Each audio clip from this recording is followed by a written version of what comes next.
Copyright disclaimer. This content does not belong to Bible Chronicles or claim this intellectual property. The content provided today has and always will belong to the content owner. Bible Chronicles does not have any affiliation with the owner of this property. As mentioned, Bible Chronicles did not intend to make use of any material for the purpose of harvesting gain. However, Title 17 of United States copyright law states material in use can only be done when it's for theological or general educational purposes, and thus Bible Chronicles believes that this principal material falls under fair use, which honors protection under Section 107 of the same U.S. copyright law. Isaiah chapter 58 and verse 1. Cry aloud, spare not, lift up thy voice like a trumpet, and show my people their transgressions, and the house of Jacob their sins.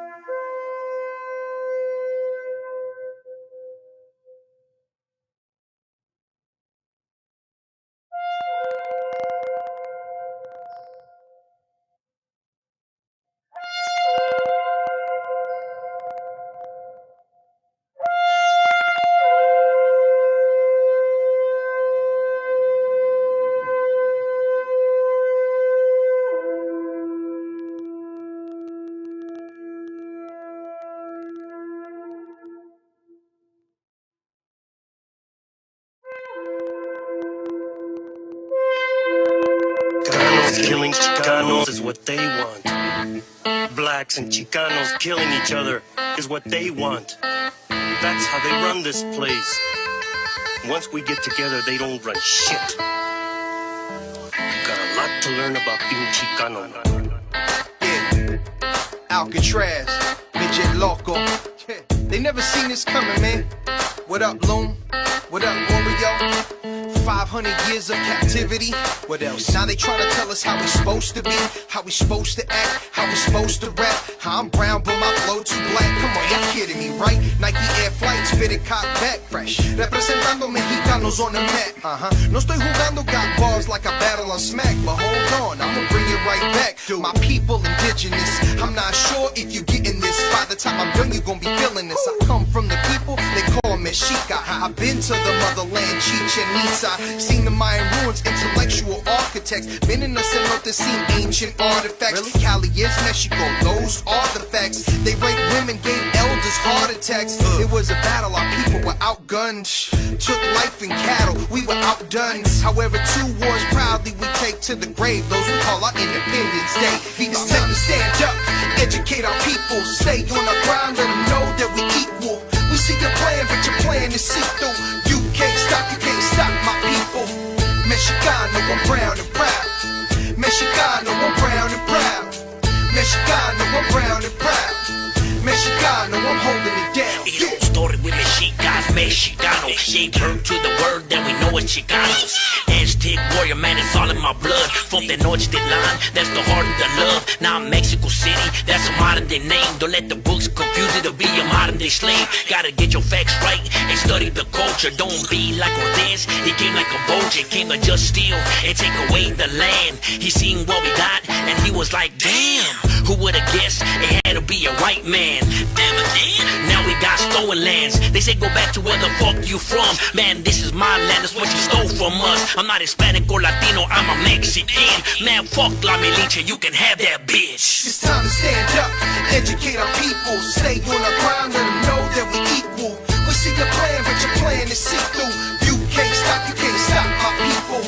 Mexicano, I'm brown and proud. Mexicano, I'm brown and proud. Mexicano, I'm brown and proud. Mexicano, I'm holding it down, yeah.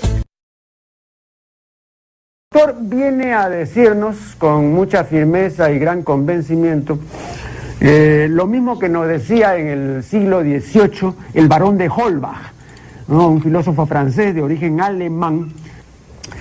Si nos remontamos al comienzo, entonces hallaremos que la ignorancia y el temor crearon a los dioses. La fantasía, el entusiasmo o el engaño los adornaron o desfiguraron.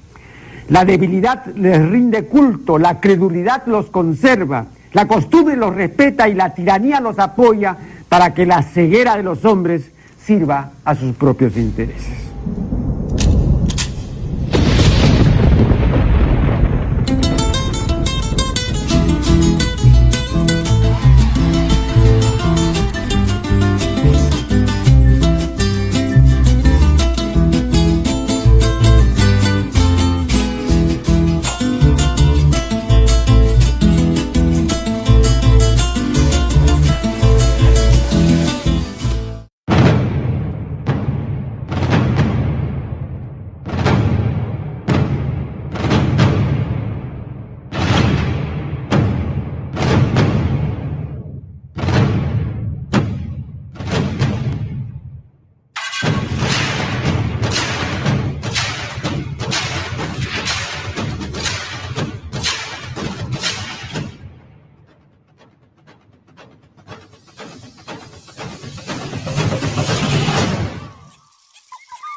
Dun, dun, dun.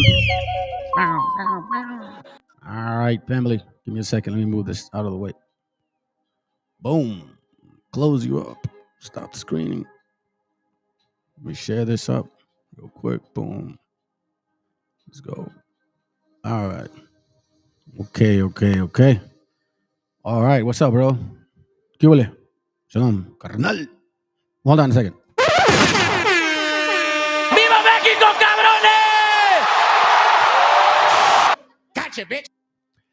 All right. So listen, I had thought about taking a break, and after obviously some praying and a couple brothers giving me some pointers on certain things, I thought, you know what, that's a good idea. It's a good idea. And then I had already this, I guess you could say, note taking of mine ready for some time, and I just didn't get to it because I was always doing all these other things.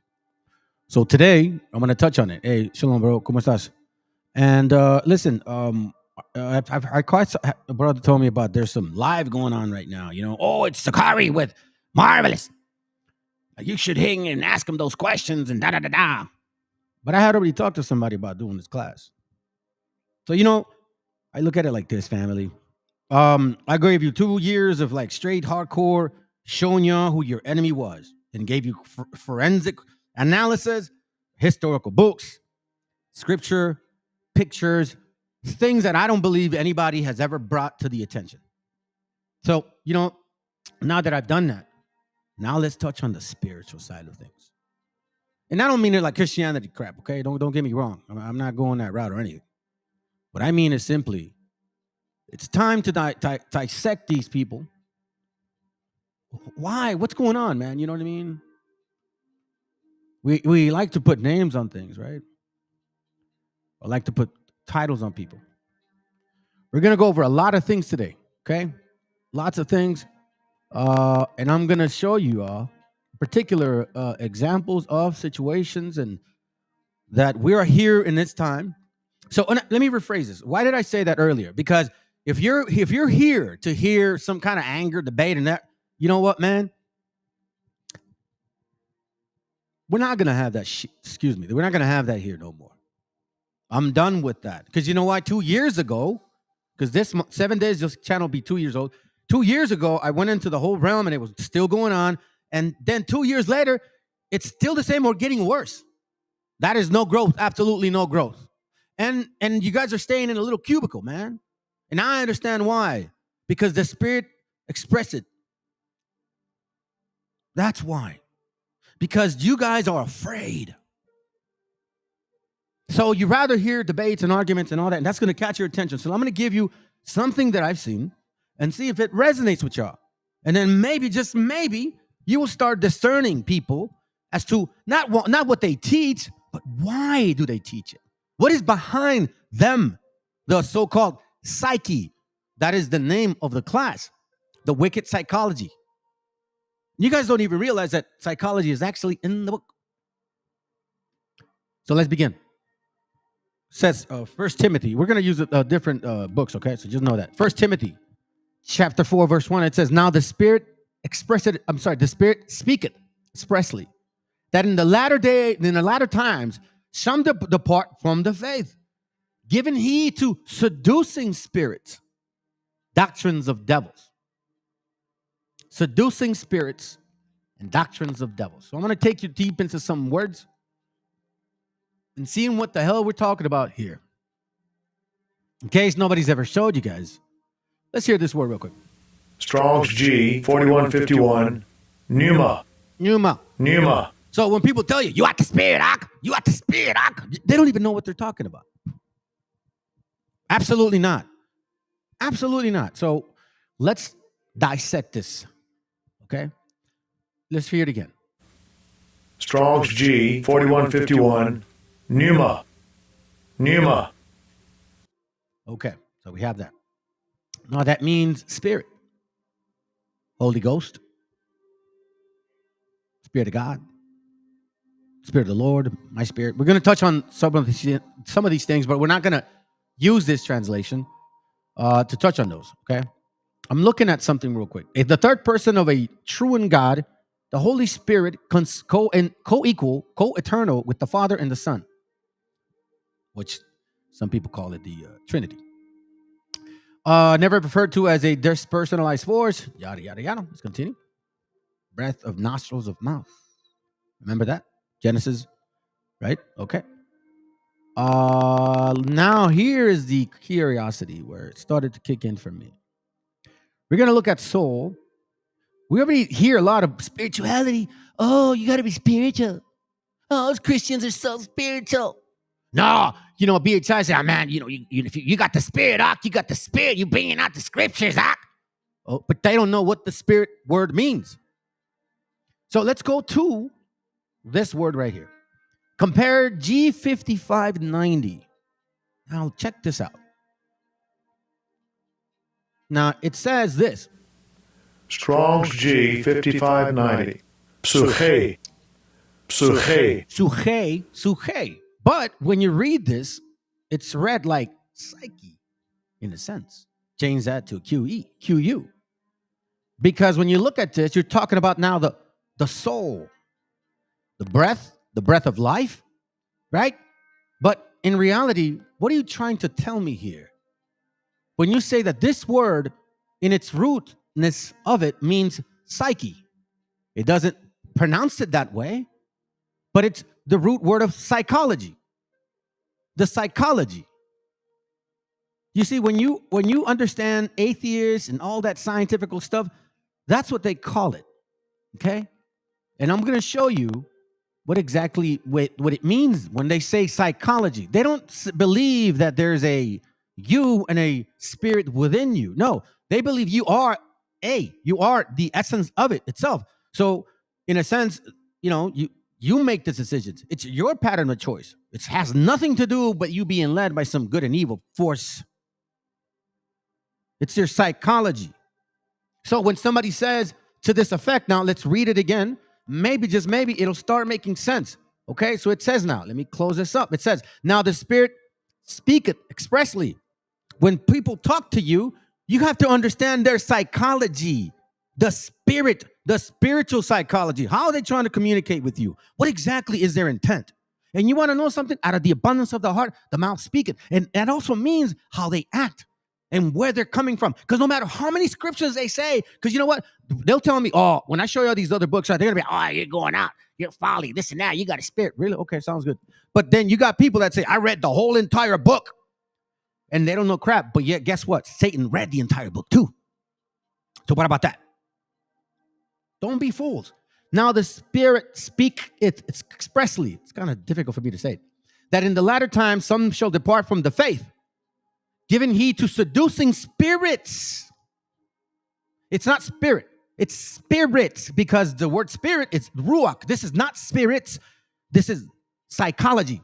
Giving heed to seducing psychologies and doctrines of devils, which then affect your spirit. It gets your mind first, and then it attacks your spirit. But see, if you don't know that, if you just think, oh, it's just spirit, I don't know what spirit means, well, guess what? It has a lot to do with your mind. So what do these people, or what are they doing to destroy you? Okay. Now, I'm going to show you something real quick. They're using your mind, right? They're using your mind. That's where they attack you. That's where sin began. That's exactly what Wisdom of Solomon 14 said. It started with religion, but what did they put with that religion? What is the concept of? Religion means a group.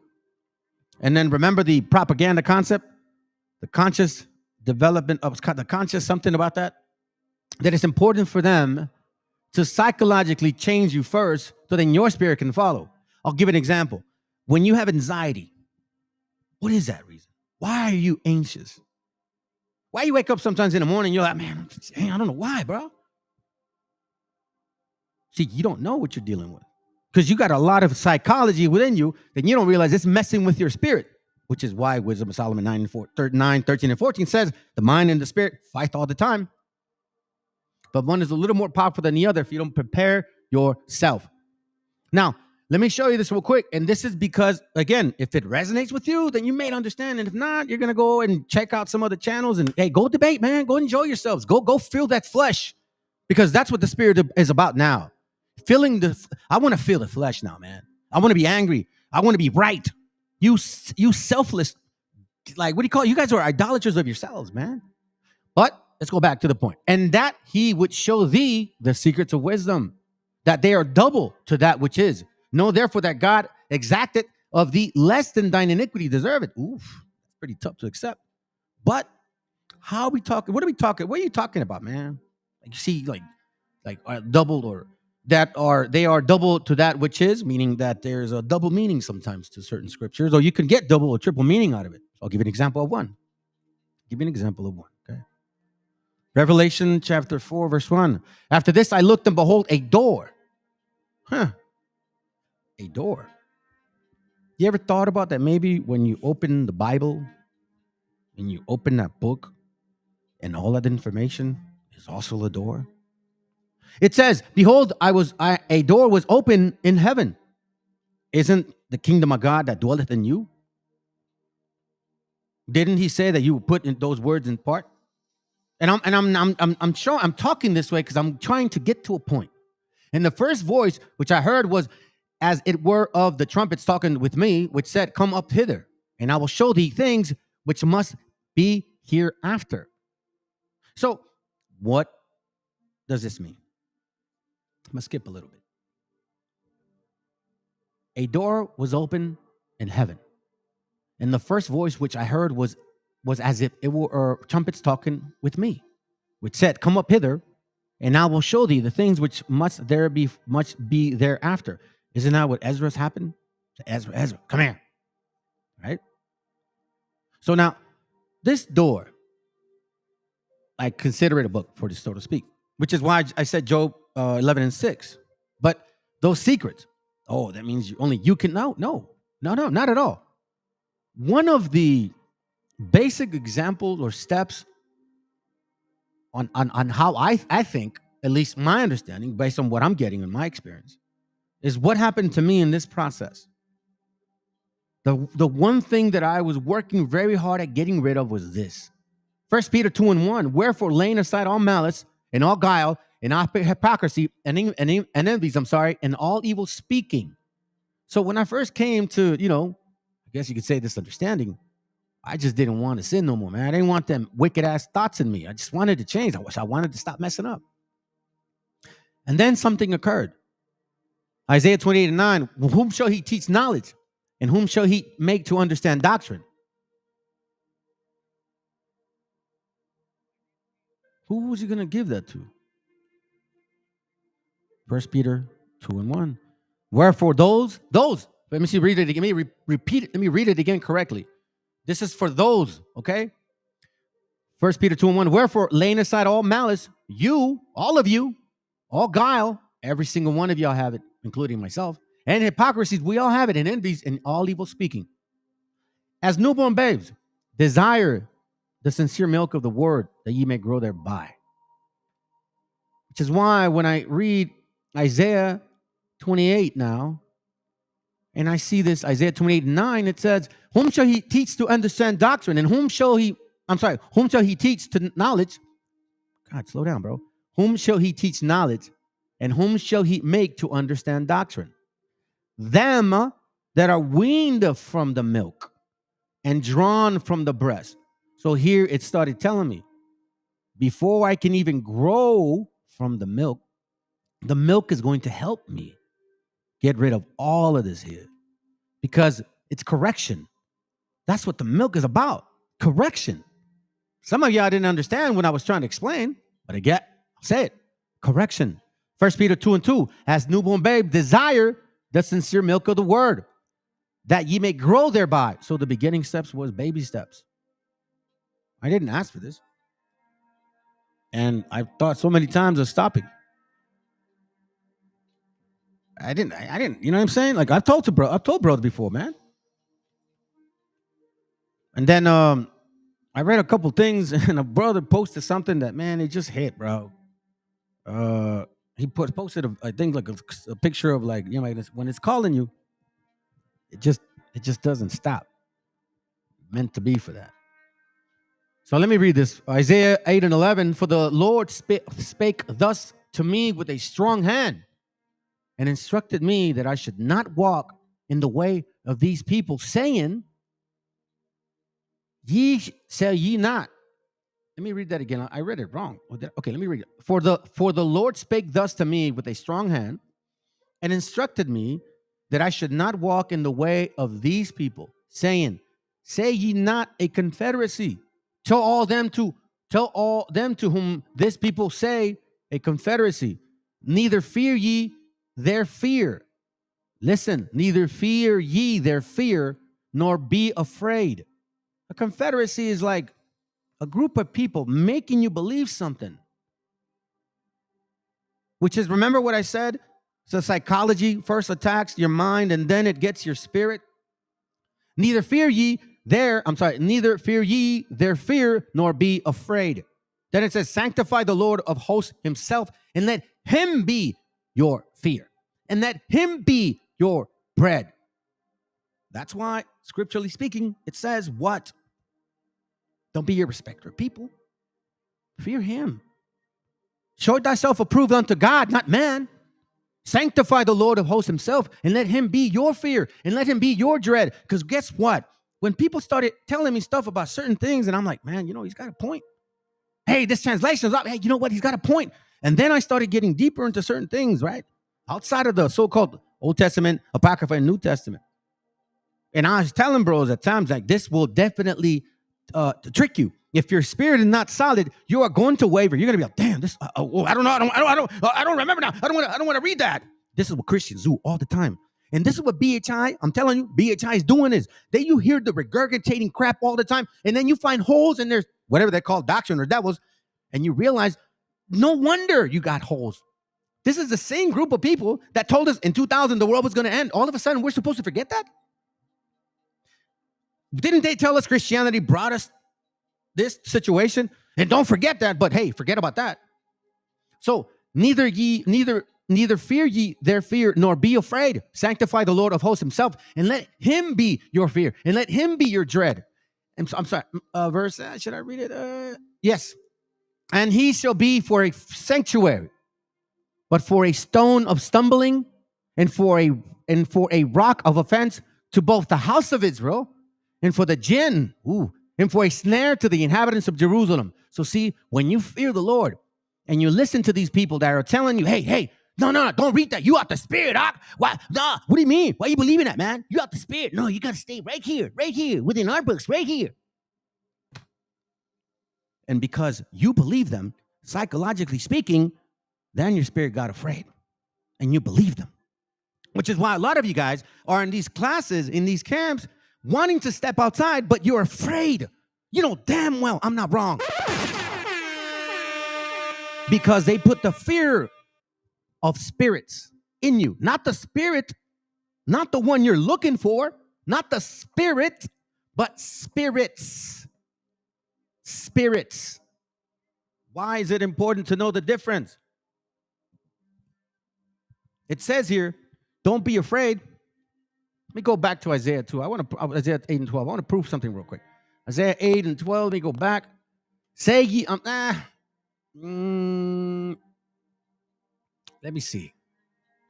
Hold on a second. Maybe I don't have it no more. What the hell? Thought I had it right here. I had it in my nose, Holmes.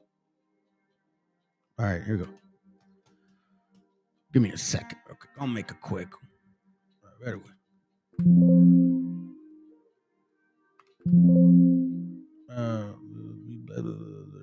What? Okay, hold on a second. I don't know why. I might have taken down the wrong verse and thought it was the same. You know, it happens to those viejitos, bro. Oh, come on, man. Don't do that to me now. Hold on. Okay. All right. So maybe I don't have it no more. And that's okay. It's okay. I don't have to go back to it. But I can tell now that maybe there is something. As a matter of fact, I was looking for this book and I thought I totally lost it. Like, man, they must not want this. Yeah, this is a trip. King James. This is King James, right? This is King James. See, the little heaven armies. He's the one you are regarded as holy. Let him be the name, fear. Oh, I think it's the translation, maybe. That's probably what it is. My bad, family. It's just a translation. I copied the translation. So I'll just read it to you, right? It says, the Lord of the heavens armies. He's the one you are to regard as holy. Let him be the one whom you fear. And let him be the one before whom you stand in terror. So it is our duty, it is our job to understand exactly what he wants from us.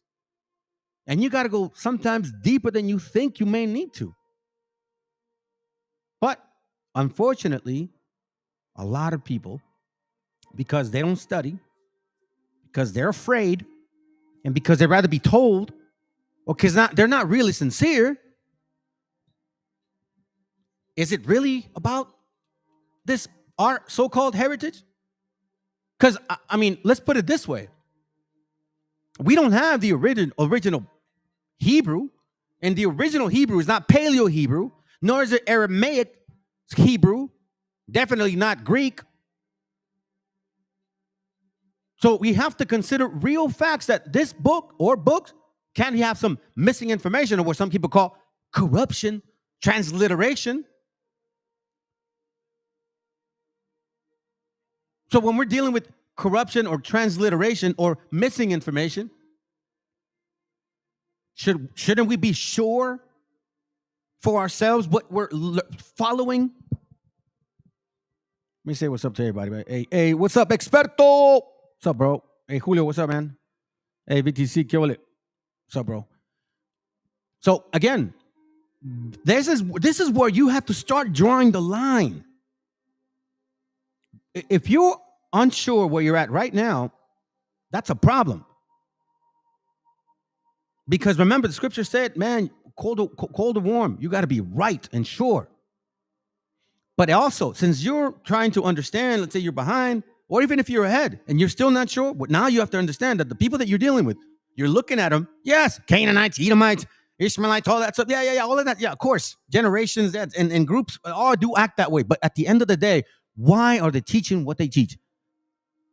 So the people that may think that you're your gente, guess what? Why are they teaching you? And you don't pay attention?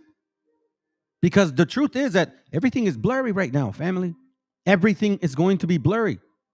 When you start digging deep into this stuff, you realize that, man, even the Bible tells us, but yet some of us don't know what historically was going on at that time. For example, Nehemiah and Ezra, right? They were trying to restore at that time in the, after King Cyrus, right? Even after him, they were trying to restore the appointed times, the feast of the laws, according to how it was written, right? But remember, did they have the original Hebrew? Or were they using the Paleo?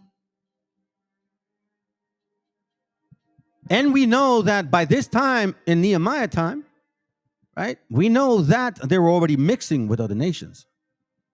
Well, they were doing it before, but even Nehemiah argued about it. He hated that, right? So then again, it goes back to the facts, man. And I'm not trying here to convince you guys to believe anything. I'm only going to show you what I have seen and why I'm showing these scriptures to lead you into like, hey, you're dealing with spirits, which is also discern my own. Whatever I show you, hey, man, study it for yourselves. Don't believe it. 1 Corinthians 13 and 9. Don't believe it just because I say it. 1 Corinthians 13 and 9. For we know in part, and we prophesy in part. But when that which is perfect is come, then that which is part shall be done away. Which is when I was a child, like when I walked into church, or when I watched into a BHI, camp. When I was a child, I spake as a child. I didn't know any better. I was a fool just like you. I understood as a child, and I knew very little. Yeah, I kind of was a church guy, not altar boy for like a couple years because my mom forced me to. She's very so-called religious. Spiritual. I understood as a child. I thought as a child, which is why a lot of you men are thinking like children. 2 years ago, you're doing the same thing that 2 years we show up are doing the same thing still. You haven't grown. Nothing new have y'all people brought to the table. Nothing spiritual and nothing really worthy, significant enough. But what I keep hearing is, we got to come together, Rock. Wait a minute. Who are you? Again, the spirit or spirits. Which one are you looking to at least pick from and learn from a little? And then, or what? I don't know. You determine the levels, because what I'm going to show you wasn't always on my own findings. It wasn't like just me. No, it was brothers that, hey man, what about this? What about that? Hey, you bringing that up, but what about this? And they weren't arguing with me. They were just saying, I'm reading these things. How can I bring that about? And some of these brothers that I talked to, at least one, where we were able to precept the whole different books, precept upon precept, and it wasn't off. But again, if we tell you those things, you're going to say, nah, you guys. Well, by the way, let me tell you. You want to know why people don't listen to this channel? It ain't because they don't like me, family, because, my voice or whatever. No, it's because I'm Mexican. They believe Mexicans are not smart, not so-called spiritual, and we're stupid and dumb. And as soon as you walk into this Christians' rooms, they make you feel the same way. Not as bad, but when you go into BHI, they sure as hell do. That's beautiful, bro. Let me get that one real quick. Here, let me get it real quick. 1 Corinthians 3 and 1, right? I'm going to read it and you guys see it there. 1 Corinthians 3, 1, it says, And I, brethren, could not speak unto you as unto spiritual, but as unto carnal, even as unto babes in Christ. Babes. Like a child. See, I had to talk to you guys like children. I had to bring you about with me to get rid of the childishness within you. The stubbornness, the guile, the envy, the evil speaking, because we saw it. We see it to this day. Hey, people that look like you and I. So if they did that to me, imagine what they'll do to you. Got to make that clear. Bruh. Be mindful. So I say, I have fed you with milk, not with meat. For hitherto you were not able to bear it. Neither yet now are ye able. Why is that? For ye are yet carnal. For whereas there is among you envying and strife and divisions, and ye are not carnal and walk as men. It's a perfect follow-up, man, because it goes like this. 1 Peter 2 and 1. Wherefore, laying aside all malice and all guile and all hypocrisies and envies and evil speaking. So we clearly can see that people are not, they're still babes, family. And they're still talking like children. What you want me to tell you? And I'm not here for that. I'm here to grow, man. I just want to get out of here. I don't even know what that means. I don't even know where to go to get out of here. All I know is this. So how can I say I want to get out of here? Where to? I can't imagine the kingdom of the Most High, bro. That's stupid talk. Me aguanto, güey. I'm like, bro, but this is the way it is. 1 Corinthians 13 and 9, for we know in part and we prophesy in part. So for you brothers that are out there, you know in part, man, and you're a little afraid, stop fearing that. That's what it says, examine yourself. If you are in the faith, know ye not yourselves. So that's why we're going to start showing you where are these people coming from, what they're teaching you. And yes, even Satan knows the Bible thoroughly and can make you believe what you actually feel. Ooh, it'll tickle your stomach very nice. But when that which is perfect has come, then that which is in part shall be done away, because there's a method to this madness. It is not about how much you know. It's not about how much you know. It's about how much you don't know. Those are the facts. When I was a child, I spake as a child. I understood as a child. And I thought as a child. So when these other books were coming to me like, whoa, I felt like a kid again. But as time went on, spirits kept strengthening me. Because what did the brother just bring out? I started working on those things. Yes, I still deal with them on certain levels, but not like before. Because I became a man. But when I became a man, I put away childish things. For now we see through a glass darkly as a man, or as men and women, not as children. Oh my God, I'm offended by it. I don't want to see that. No, that doesn't relate to my doctrine, to my narrative. What kind of spirit do you got then, bro? But then face to face, now in part. Then shall I know even also as I am. I am. Hey, Vic, VTC, you say that. That's why it's important. So I'll touch on some things, okay? I'll give you an example. I said spirits before. So now let me give you an example of spirit. Here, hold on. Oh, let me use Blue Letter Bible. Okay, Blue Letter Bible. Isaiah 11. Oh, sorry.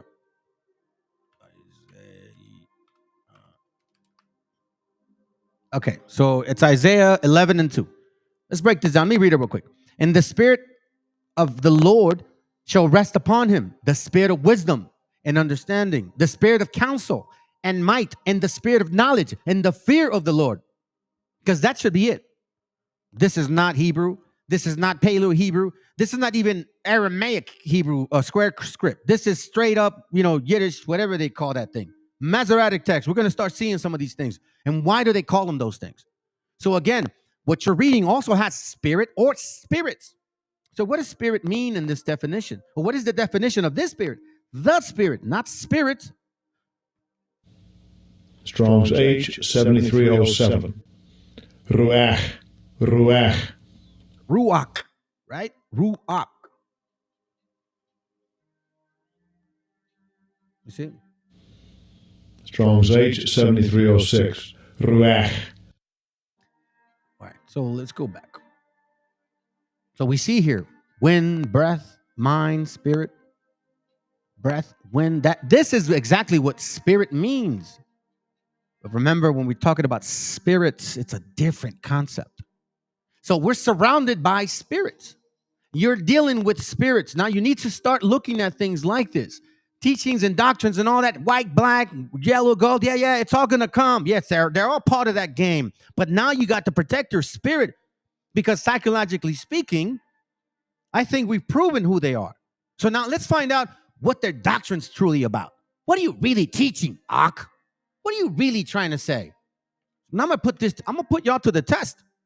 Because, we can go to color scriptures and do all this and that. Yeah. But you want to know something? Even if we prove you wrong, or even if I prove you wrong, because it ain't we no more. I ain't got no weeds around me. Maybe a few. Yeah, I got a few. But they ain't one of more weeds, bro. Shit. The times that I did want to debate, man, nobody invited me to that stuff. I didn't even get invited today, by the way. But I had this class in mind. And quite frankly, I don't care about that no more, bro. I'm going to go deep on these brothers, man, or so-called brothers. Yeah, I got deep on them historically and pointed you guys some out. Now I'm going to get deeper on the spiritual part. You wanted to see something else? I'm going to show you something else. I've been touching on this for quite some time, but on my private time. So I'm going to show you guys some stuff now.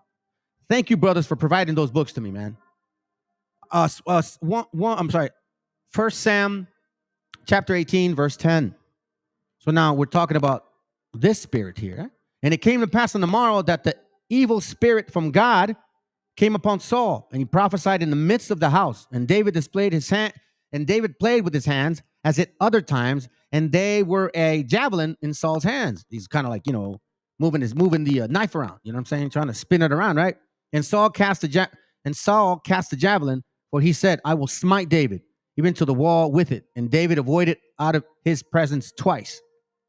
So see that? So what's going on here? What's going on here, right? I'm going to show you something. Because when you read this and you understand what's going on here. So this is Saul feeling some way about somebody, right? About David, correct? Okay. Well, I'm going to show you this real quick.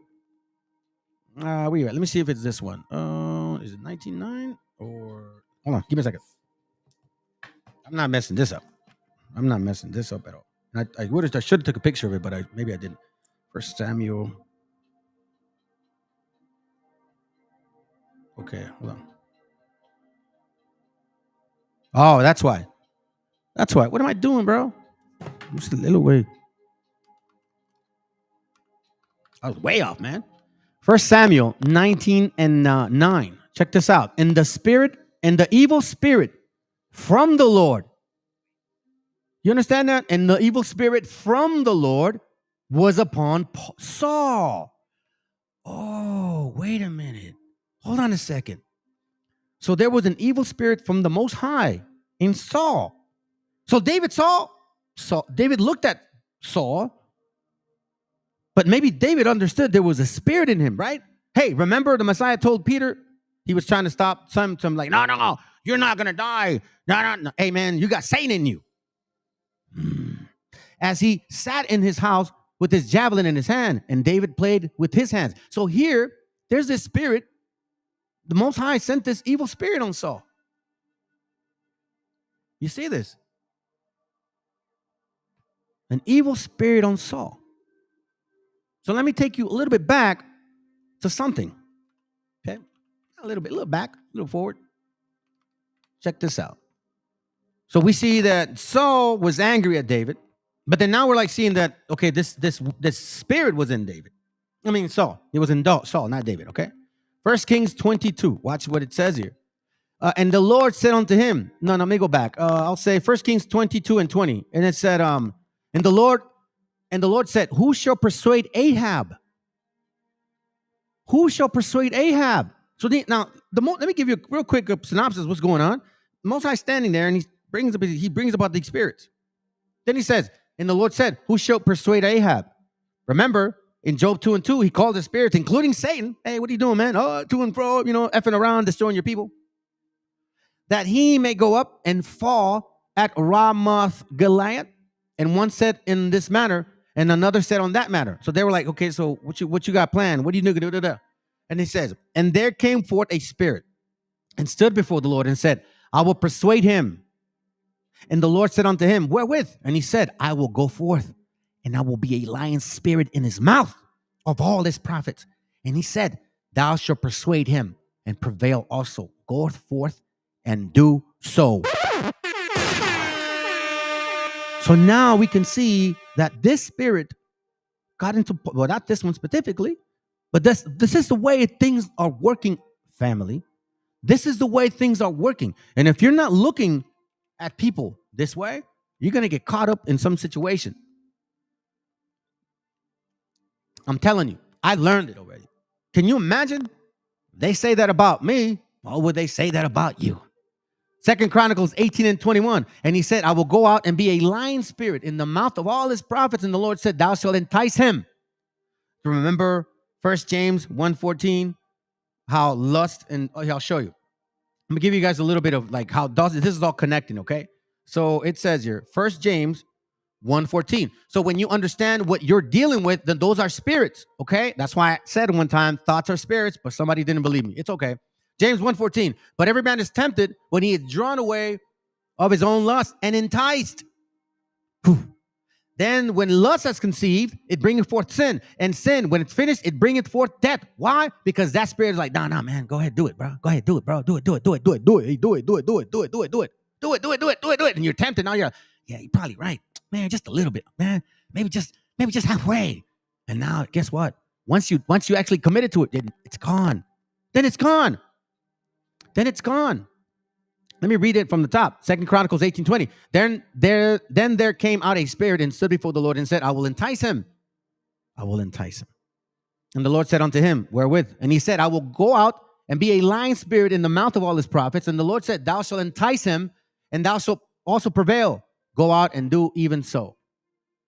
And now, therefore, behold, the Lord had put a lion spirit in the mouth of all these prophets, and on the mouth of all thy prophets, and the Lord had spoken evil against thee. Well, we know why. I mean, we know why. But this is why I'm telling you. So we know now that even Satan, which I'll show you, because it's clear. So don't believe everybody that tells you, they're great teachers. They teaching, they teaching. No, you ain't teaching shit. Shut up. Sorry. Well, that's not a bad word so far. 2 Corinthians 13, and where's it at? I'm looking for 1 Corinthians. Give me a second. Hold on a second. I'll do it real quick.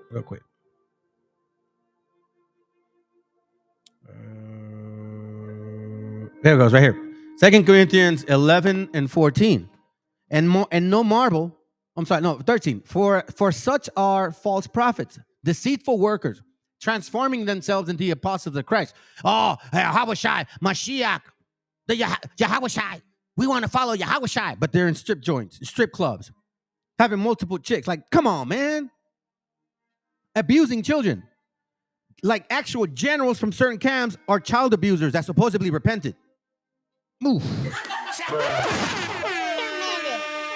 Who are you? And no marvel, for Satan himself is transformed into an angel of light. So he knows the Bible thoroughly, more than you and me. Therefore, it is no great thing if his ministers also be transformed as ministers of righteousness, whose end shall be according to their works, according to their ways, according to their action, according to their own, what can I say it? I would say according to their own envy. Because it's not about anybody else but themselves.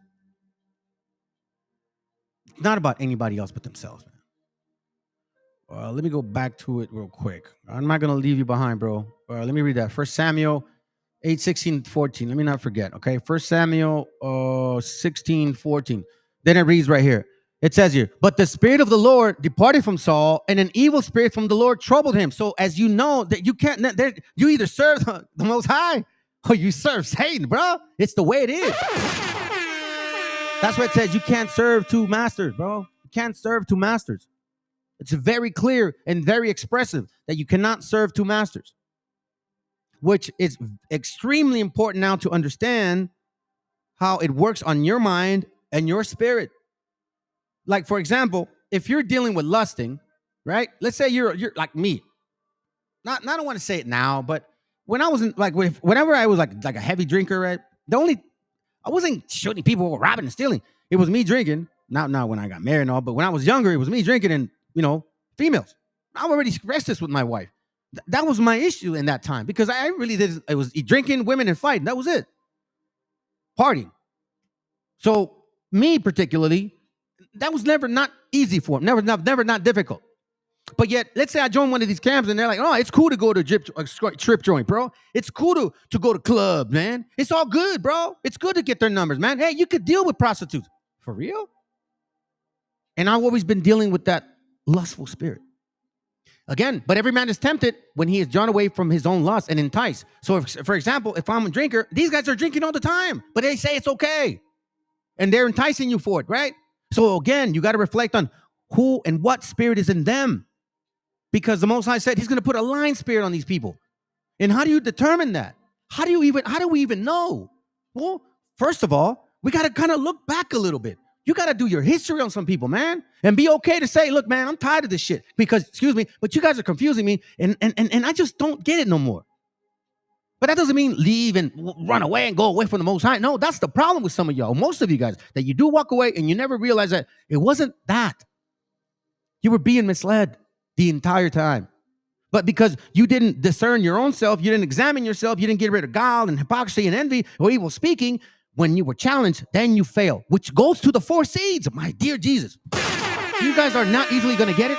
It's right in our face, man. Now, the Spirit express it expressly that in the latter times, some shall depart from the faith, giving heed to seducing spirits, those that are going to be lying to you and me, and doctrines of devils. Psalms 119, 78. Let me get it real quick here. Psalms 119. Maybe I'll get something out of it if I read further. Psalms 119, 78. Thank you, bro. Appreciate it. Let's see. Hold on. 178, right? It says here, let the proud be ashamed, for they dealt perversely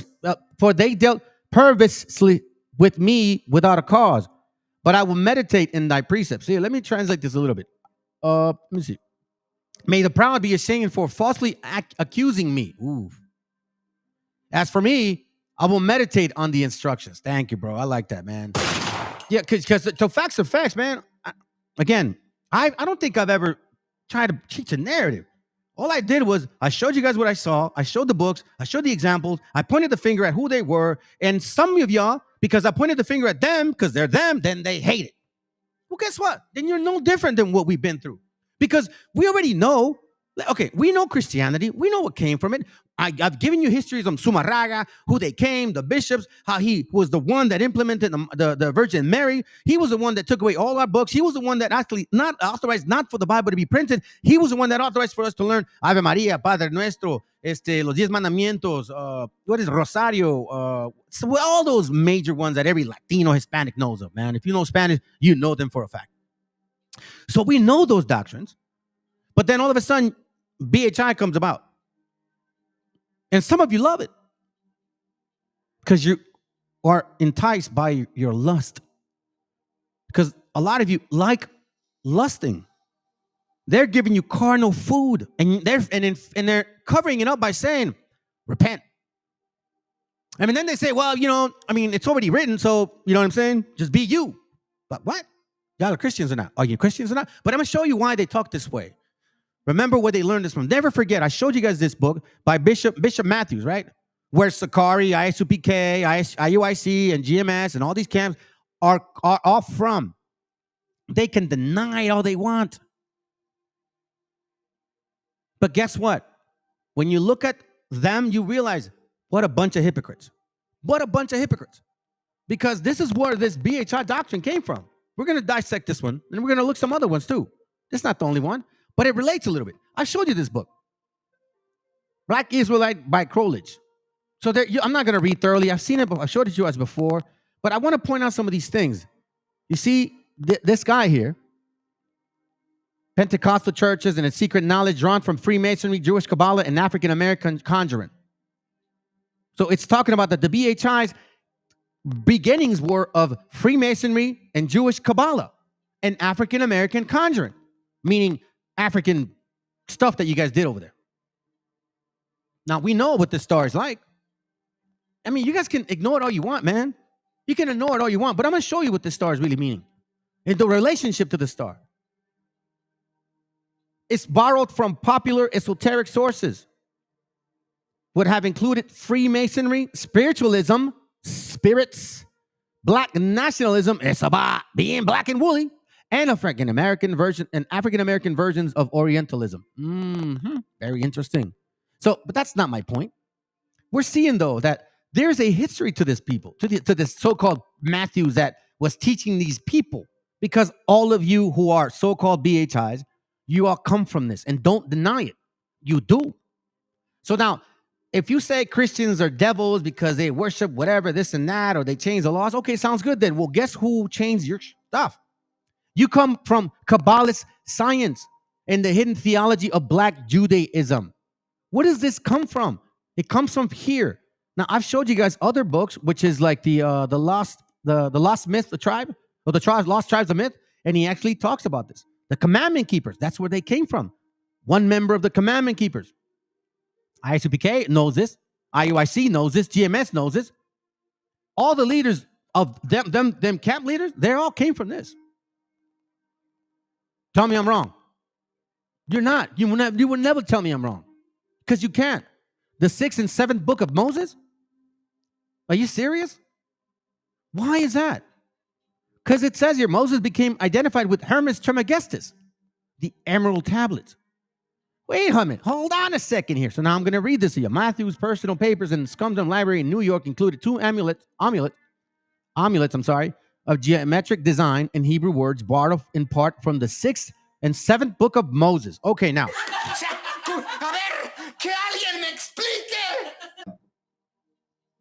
Is that in our book, so-called Bible? Old, New, and Old, Apocrypha, and New? No, it's not. And did they ever share this with y'all? No, they didn't. These amulets offer an unparalleled view into the hidden transcript in the private settings where Rabbi Matthews performed the more secret, transformative rituals at the hidden heart of Black Israelism. Let me read that for you to. Let me read that again, so people can hear it in the back. I like what that guy said that a long time ago, so people can hear it in the back. It says, these amulets offer an unparalleled view into the hidden transcript and the private settings where Rabbi Matthew performed the most secret, transformative rituals at the hidden heart of Black Israelism. So everything that you hear about Black Israelites comes from this. This is their root, okay? The square amulet in Matthew's personal paper was modified from the second temple of the Spirit of Fire, found on page 16 of the 16th and 7th book of Moses.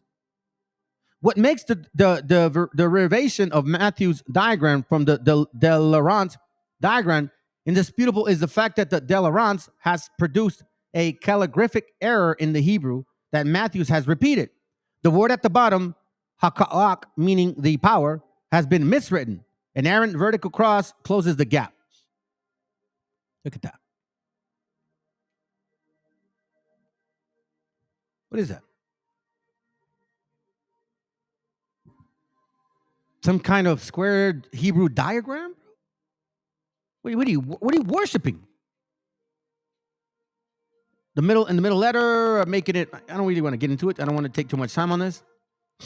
Excuse me. It says here, let's see what else. There it goes. Look, it says here. The diagram consists of several Hebrew sentences printed over Magen David, literally a shield of David, or a 6-pointed star, which is common Kabbalist referent, man.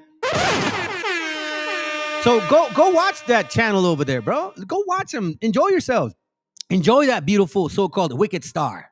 Enjoy it, man, because you're being led by spirits, and this is why it hasn't changed. These are the same people, just to tell you, because Christians will tell you, hey, being gay is cool. And, not the Republican ones, but, you go to church and they tell you, being gay is cool. It's okay. You can accept them, right? What's any different with that? Or, for example, you got these people in the streets now walking around with guns at camps. Yes, they have guns at camps, and they're telling them, well, we carry them in case somebody wants to get shot. But, I mean, I don't know, man. Maybe yo soy un lelo, you know what I mean? Maybe I don't know enough, I don't know. Maybe I like to keep things simple. But if I recall correctly, I remember something in Luke saying something like this. Okay, I'm just saying. Luke 9, and it says here, and he said unto them, take nothing for your journey, neither staves, meaning sticks or a stick, nor scrip, meaning nothing planned to, I'm going to teach them this way. No. Neither bread, neither money, neither have 2 coats apiece. And whatsoever house ye enter into, there abide, and there then depart. And whosoever will not receive you, when ye go out of the city, shake off the dust from your very feet for a testimony against them. No. But you know what? Sakari now, it's okay to carry guns. I don't know what other camp is doing it, but that's the psychology. That's the spirits. But again, why are they acting that way? Because this is the root of them. This is the root of them. So the understanding that supposedly Nate, the dirty snake, has, or General Yohana has, or whatever you camp owner has, your GMS, or whatever dumbass camp that you guys are listening to, that said that the end of the world within 2000, this is their root. Right here. This is their root. Jehovah? Oh, I'm going to show you what that means, bro. I'm going to show you what that means. Amulets, incantations.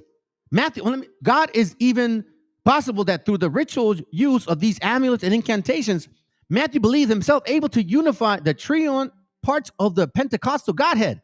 God is the Father, he is the Son, and they meet via the medium of the 8th fire, the Holy Spirit. The Kabbalist diagrams that Matthew based his parts on the publications of De Laurent seems to have provided ritual blueprints for the embodiment of divine power in the manner consistent with reputedly Jewish. Didn't what's his name, the Sakari group? Didn't they say that they read the Talmud?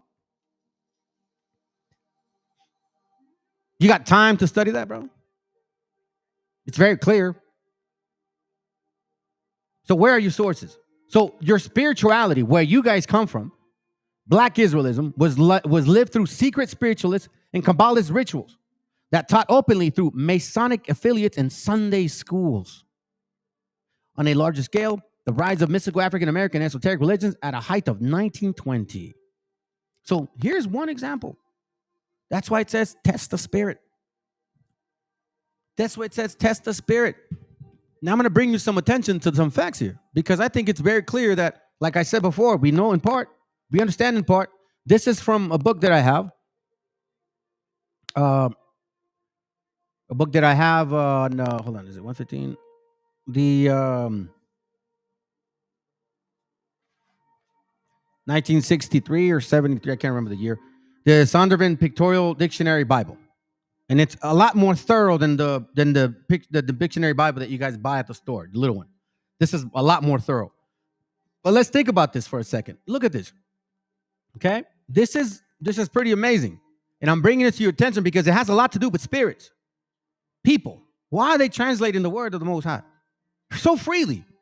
And then telling you, oh, if you don't understand this, then you don't got the spirit, so you're going to hell? Is that what it is? The word Bible is from Biblia or Biblion, the diminutive of Biblos, book from Biblios papyrus. In ancient times, papyrus was used in making the paper from which books were manufactured. Okay? So we get a little idea here. The word Biblion and Biblia are used in the Old Testament, or I believe this is Septuagint, and the Apocrypha for the scriptures. Dan 9:2, Maccabees 1:56, 3:48, 12:9. But about the 5th century, listen to this. The Greek church fathers applied the term Biblia to the whole Christian scripture. Later, the word phased out in Western church, and although it's really a plural neuter noun, it comes to be used as Latin as a feminine singular. Thus, the books became the common concept, the book. So you see how it's just one word can make a difference of the entire meaning, which is why when you read Sirach, let me go you back real quick. When you read Sirach here, you actually read the interlude, right? The prologue, of the wisdom of Jesus, the son of Sirach. He says here real quick, wherefore let me entreat you to read it with favor and attention, and to pardon us, wherein we may seem to come short of some words which have labored to interpret. For the same thing uttered in Hebrew, not Paleo-Hebrew, not an Aramaic script, definitely not that damn Yiddish. It says it, where we may seem to come short of some words we have labored to interpret. For at the same thing uttered in Hebrew, the original, and translated into another tongue, have not the same force in them, nor understanding. Which is why the scriptures say precept upon precept. Which is why the scriptures say he will lead his people. Some of y'all believe it, some of you don't. Where we seem to come short of some words. For the same things uttered in Hebrew and translated in another tongue have not the same force in them. And not only these things, but the law itself and the prophets and the rest of the books. Damn. For have no small difference when they are often spoken in their own language. For in the 8th and 13th year, for in the 8th and 13th year coming into Egypt, I don't want to read that because it's taking too long. It's not the point. But you see how we're coming about? Clearly tells you, listen, man, you got to go deep. Because who are you studying for? Like, for real, man, who are you studying for? Matter of fact, let's get that. Okay, cool. Sound good. 2 Timothy 2:15, it says here, study to show thyself approved unto God. A workman that needeth not to be ashamed, meaning not afraid, rightly dividing the word of the truth. But shun profane and vain babbling, for they will increase unto more ungodliness, which is why I'm leaving that away, man. You guys are profane and you're just babbling now, vain babbling. You have not brought us nothing new since I've been around out here now for 2 years, right? Me and my channel. Prior to that, I was stuck in a room with a bunch of dummies too. And yet, I don't know, man. I'm learning more from other brothers than these fools. It's sad. It's a sad case, man. You guys are in a sad surrounding right now. That's why it's important to show thyself approved unto the Most High, not unto these men. Rightly dividing the word of truth, meaning you got to do the work. You got to put the study. You can't just sit back here and get entertainment from people. Oh, I just want to hear people debate and argue. Yeah, well, guess what? You're going to stay here and there, keep debating and arguing in freaking hell. So as you can see, this translation, man, this translation is pretty heavy. We went through several ones. The Greek, and then we have different books. You have the Septuagint, then the Masoretic, and now we have it in Greek too, Latin, Spanish, English, with their own versions, with their own translations. And you know what's worse? And we start looking at the people that actually were touching this book. It's pretty nuts, man.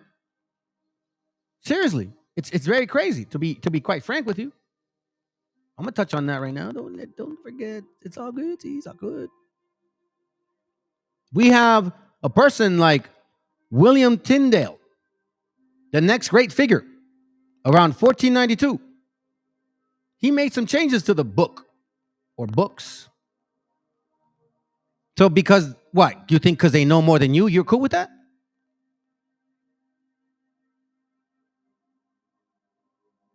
See, he's printed a lot of different translations. New Testament. He found printer for this New Testament. Blah, blah, blah, blah, blah. Look, this is what we're dealing with. Translations. Old and New Testament appeared very early in translations. The Old Testament was translated into Greek between 2050, 115, which is the Septuagint. And another translation in Greek appeared soon after, beginning of the Christian era. Parts, at least, of the Old Testament were rendered in Syriac as early as the 1st century, which is basically square script Hebrew. Not the original, not even Paleo Hebrew, not actually the actual Hebrew. I'll give you an example, okay? In case you guys don't know, the actual Hebrew is this one. This is the real Hebrew, right here, the original. This is not Paleo. This is original Hebrew, right here. And I'm going to show you the difference as well, okay? Because you need to know these things.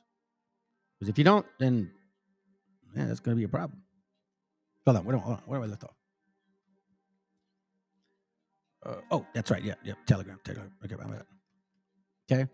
So we have Wycliffe, Tyndale, translations, Bible English versions, not one. Michael Corvardale, 1535. Lots of changes. King James, English Revised Version, King James, the Great Bible, Thomas Matthews, the Genevan Bible, the Reims and Dual Version, the Bishop, whatever, Elizabeth. I mean, you name it.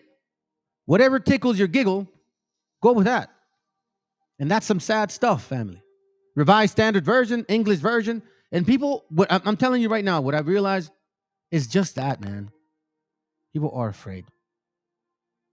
And if you don't understand that there's a psychological attack behind all this, then I don't know what to help you with.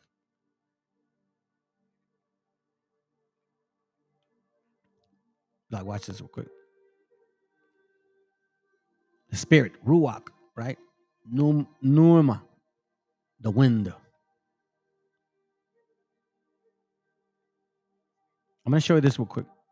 We're going to start getting to another little section. Hold on. Let me see. Is it this one? All right. Let me show you this real quick. Hold on. Where is it, bro? Come on. I thought you had it. Oh, you had it. Okay. It's not here.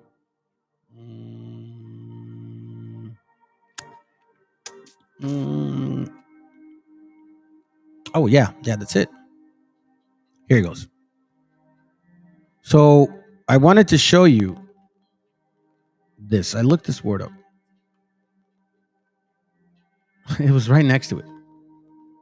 I'm gonna share with you what this is. Sulfureth. It's spelled different, so I guess it's not. My bad. It's not the same page. It's a different page. Sorcery. It says here, magos.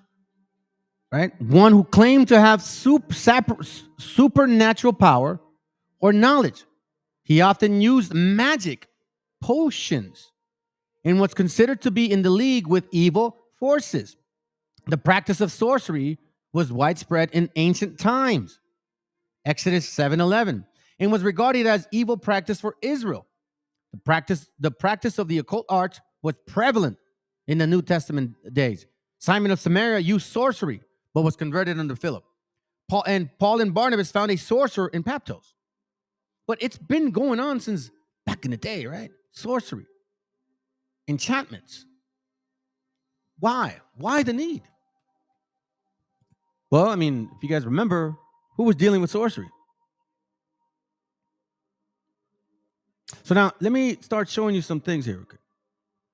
So I can at least try to put it together. So, brother had given me this some time ago, okay? I want you guys to pay attention.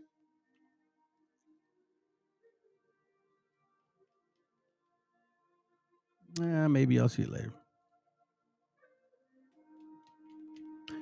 This right here.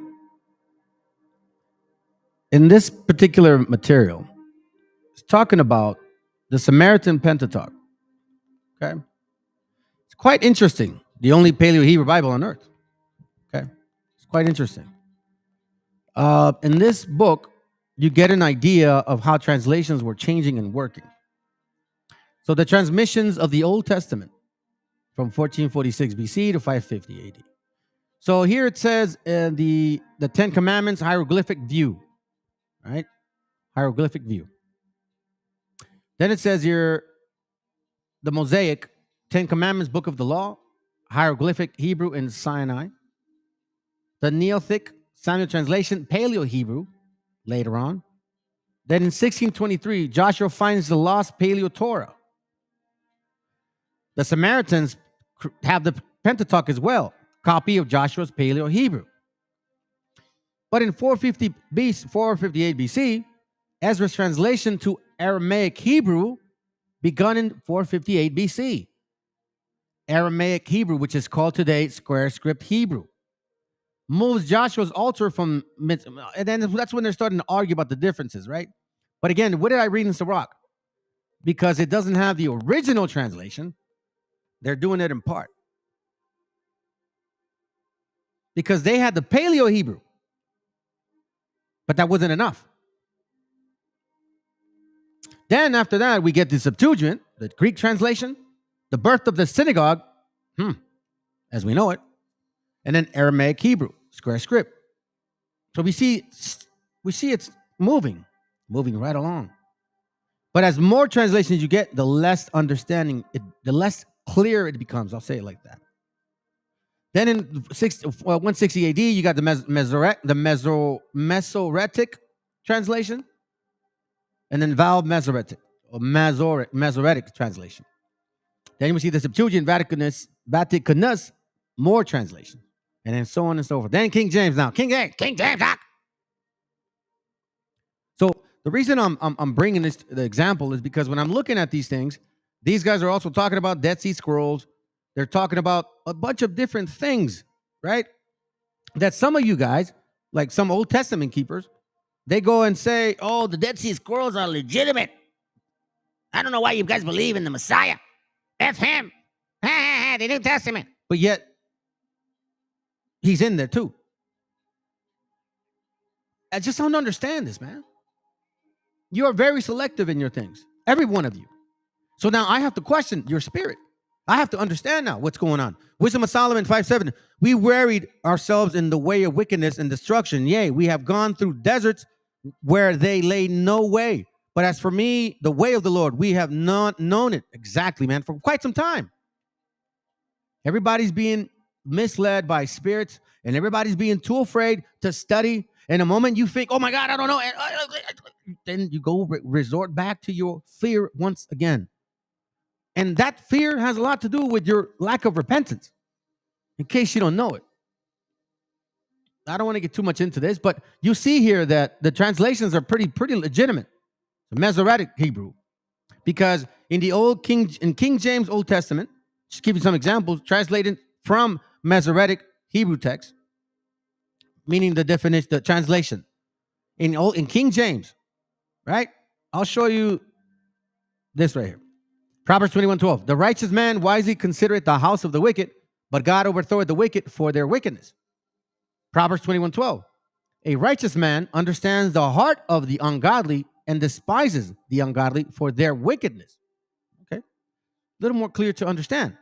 Proverbs 21:15. It is joy to the judgment, but destruction shall be to the worker of iniquity. It is, on this one, it is joy of the righteous to do judgment, but a holy man is abominable with evil doers. I guess they forgot the last part. Then look at this example. The wicked shall be a ransom for the righteous, and the transgressor for the triumph. And a transgressor is the abomination of a righteous. Damn. Pretty simple things. So now let's give you an example here. Why is this? Oh, well, it's because we understood it now. No, dummies. Check this out. Proverbs 24:15. Lay not wait, O wicked man, against the dwellings of the righteous. Spoil not his resting place. Now, in this translation, translated from the original Hebrew, supposedly, but actually Paleo, I believe, right? It says here, bring not an ungodly man into the dwelling of the righteous. Neither be deceived by the feeding of his belly. So this is a lot more clear. This one's like, lay not wait, O wicked man, against the dwellings of the righteous. But he's telling you here, bring not an ungodly man into the dwelling of the righteous. Now it says here, what does this verse mean in the Masoretic text? Compare the Septuagint verse with John 2:1, 2 John 2:10. It says here, if there come any unto you and bring not this doctrine, receive him not into your house, neither bid him Godspeed. You see this now.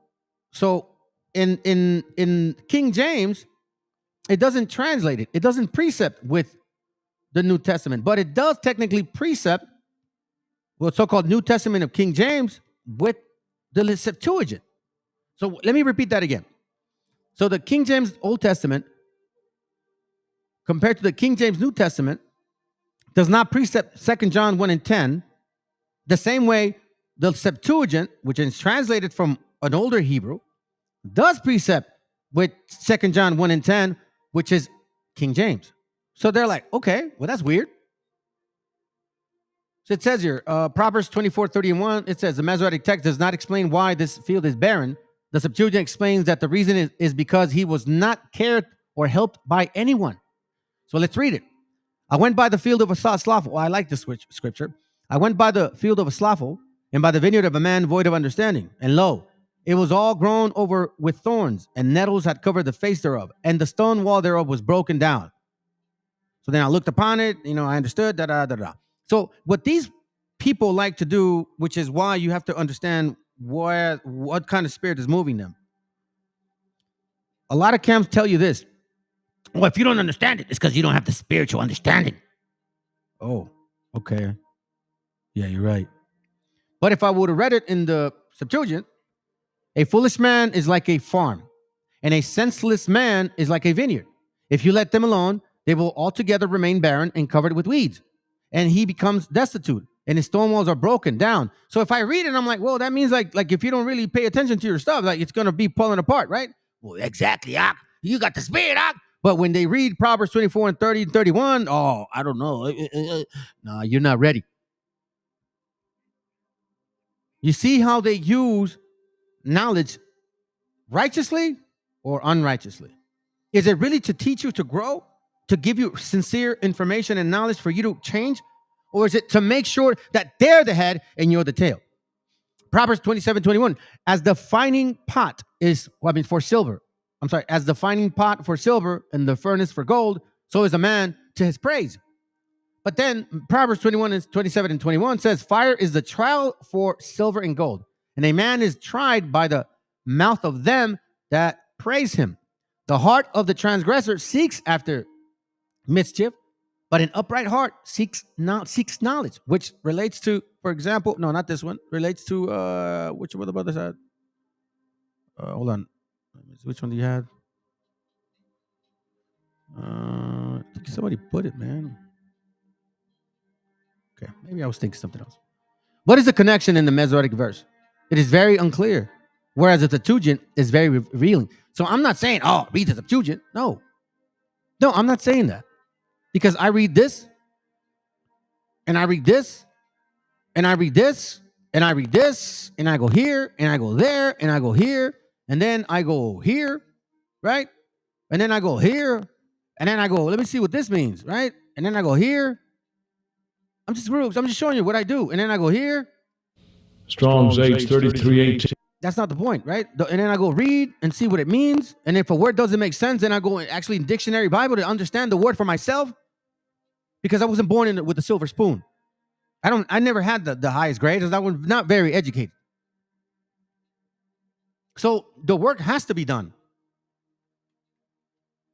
I'm showing you this so you can see, like, what there's so much out there that could easily confound you. And if you are not focused on what's really important, I've showed you examples of what really matters. It's not about knowledge. It's not about you knowing more than others. It's about how much more does it need for you to change within yourself, to let go of these old ways, to really, really be an example, not just to your family, but to the nations. Because a lot of you guys I don't think a lot of you guys think that way.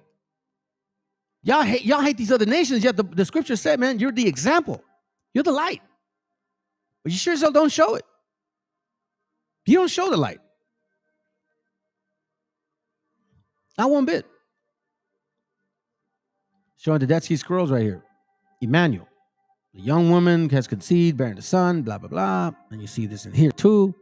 The reference of, take counsel together, but it will be brought nothing. Speak a word, but it will not stand for Emmanuel. For the Lord spoke to me with great power, instructed me not to walk in the ways of these people, saying, right? Let's see if it's this one. No, that's it. I wanted to show you these particular things because you have to understand. You have to know what this all means. Second Ezra, chapter 40. Is it this one? Yeah, chapter 14. Here it goes. Oh, I had it already. Oh, perfect.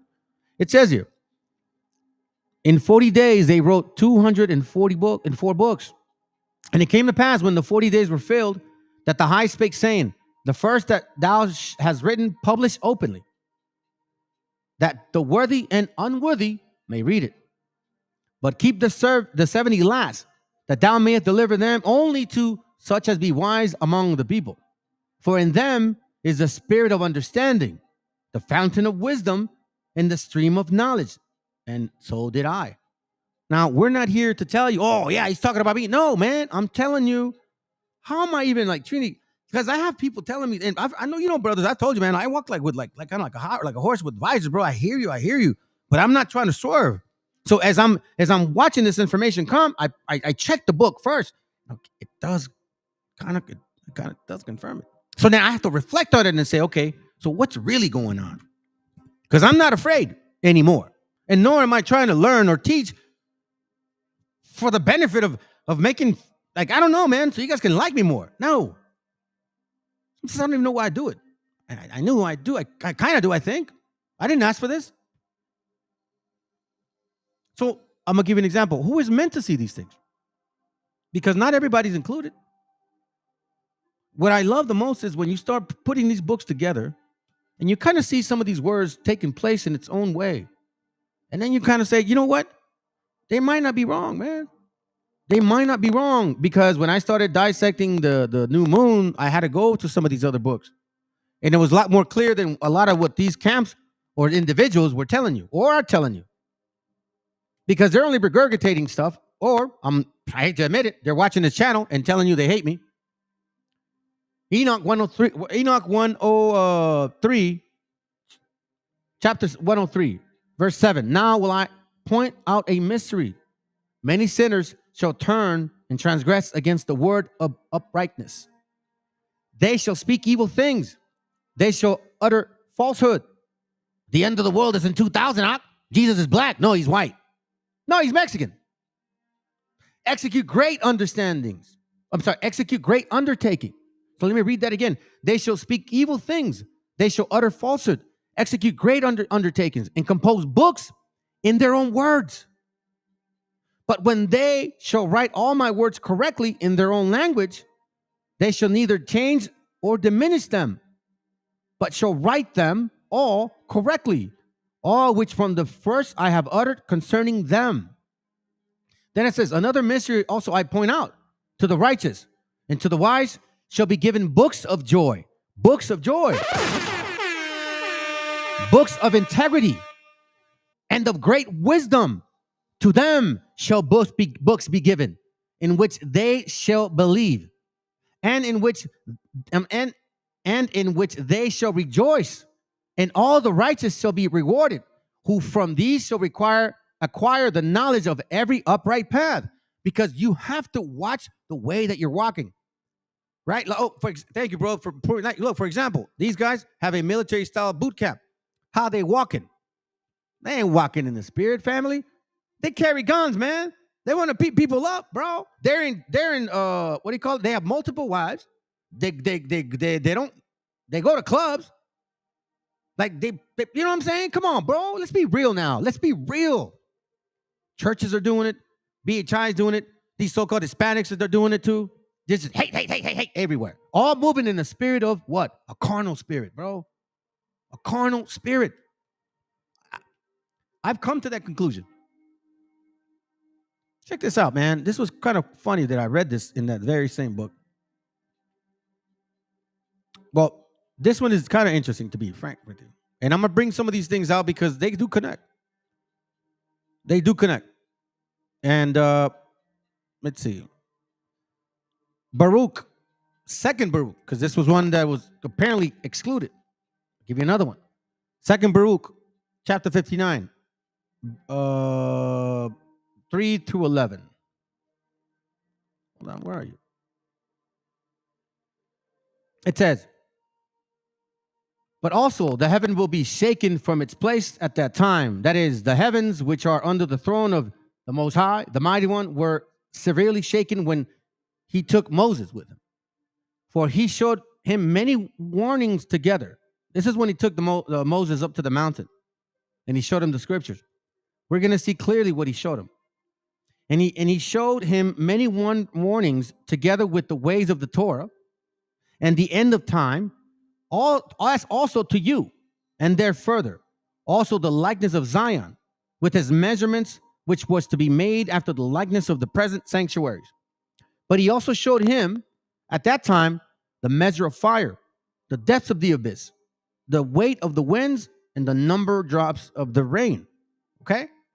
The suppression of the wrath, the abundance of long suffering, the truth of judgment, the root of wisdom, the richness of understanding, the fountain of knowledge, the height of the air, the greatness of kingdom paradise, and the end of the periods, the beginning and the beginning of the beginning of the day of judgment, the number of offerings, the world which had not come yet, the mouth of hell, the standing place of vengeance, the place of faith, the region of hope, that's what caught my attention, the picture of the coming punishment, the multitude of the Malachim, which cannot be counted, the power of the flame, the splendor of the lightning, the voice of the thunder, the order of the chief Malachim, the treasures of light, the changes of time, and the inquiring of the Torah. He showed him everything when he was up there. Now, we know that, I'll show you it. Second Ezra, watch this. If it happened to him, I remember reading it here. So let's go to it. Second Ezra, chapter 14, verse 1. And it came to pass upon the third day, I sat under an oak, and behold, there came a voice out of a bush over against me and said, Ezra, Ezra. And I said, Here I am, Lord. And I stood up, and I stood upon my feet. Then said he unto me, In the bush I did manifestly reveal myself unto Moses, and talk with him when my people served in Egypt. And I sent him and led my people out of Egypt, and brought him up to the mount of where I held him by me a long season. You see? So through this time, he was telling him and told him many wondrous things, and showed him the secrets of time and the end, and commanded him, saying, These words thou shalt declare, and these thou shalt hide. Did you see that? Showed him the secrets of times and the end, and the commanded him, saying, These words shalt thou declare, and these shall thou hide. You see? We just saw this. Didn't we read this in Baruch? Which is why I'm telling you, family, we're not making this stuff up. Now, in case you don't know this, matter of fact, let me show you one more. I wrote this down too. This second Baruch, chapter 61 and 2. Let's see what it says here real quick. The fit black waters which I've seen poured down, those are the works which I guess you could say it, yeah. It's regarding the wickedness and mysteries. That's why I took it. Yeah, let me read it. So we can see here, because obviously the Amorites are related to who? Yeah, not that dumb lady. No. We're talking about Ham's children. And the fifth black waters, which you have seen poured down, those are the works which the Amorites have done, and the invocations of their incantations, which they wrought, in the wickedness of their mysteries, in the mingling of their pollutions. But even Israel was polluted with sin in these days of judgment, of the judges, although they said many signs which are from him who created them. So we're seeing this. I'm going to show you this. This is why we're talking about. In this case, I believe, at least me, the black waters. What gets watered? Trees get watered. Those are the works of the Amorites. They include invocations or incantations, right? Mysteries, amulets, charms, designs, right? It's very simple, family. I mean, it kind of goes to show. Here, I'm gonna start closing some of these so I can. Let's see. I don't need this no more. It goes to show something heavy, man. Goes to show something heavy. Check this out. 1 Kings, chapter 8. 18, sorry. In verse 26. It's very simple. And they took the bullock which was given them and dressed it and called it on the name of Baal from morning, evening until noon, saying, O Baal, hear us, that there was no voice, no any that answered. No, hold on. I'm not looking for this verse. I was looking for another one. What's it said? She choose what? Hold on. Choose Baal. Hold on. Give me a second, okay? Okay, upon the altar, give it pass, sleep it, and that's that. Give it pass. Hold on, be quick. Okay, good Lord, this shall be trench and altar was great measure, blah blah blah. Waters on down and fill the trench, the water can pass on servants, and the Lord hear me people. Hold on, let me see if I can just find it real quick, man. I should have just done that.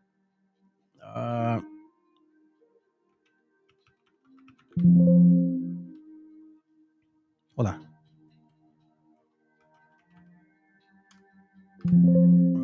What a dummy. First Kings. Let's see.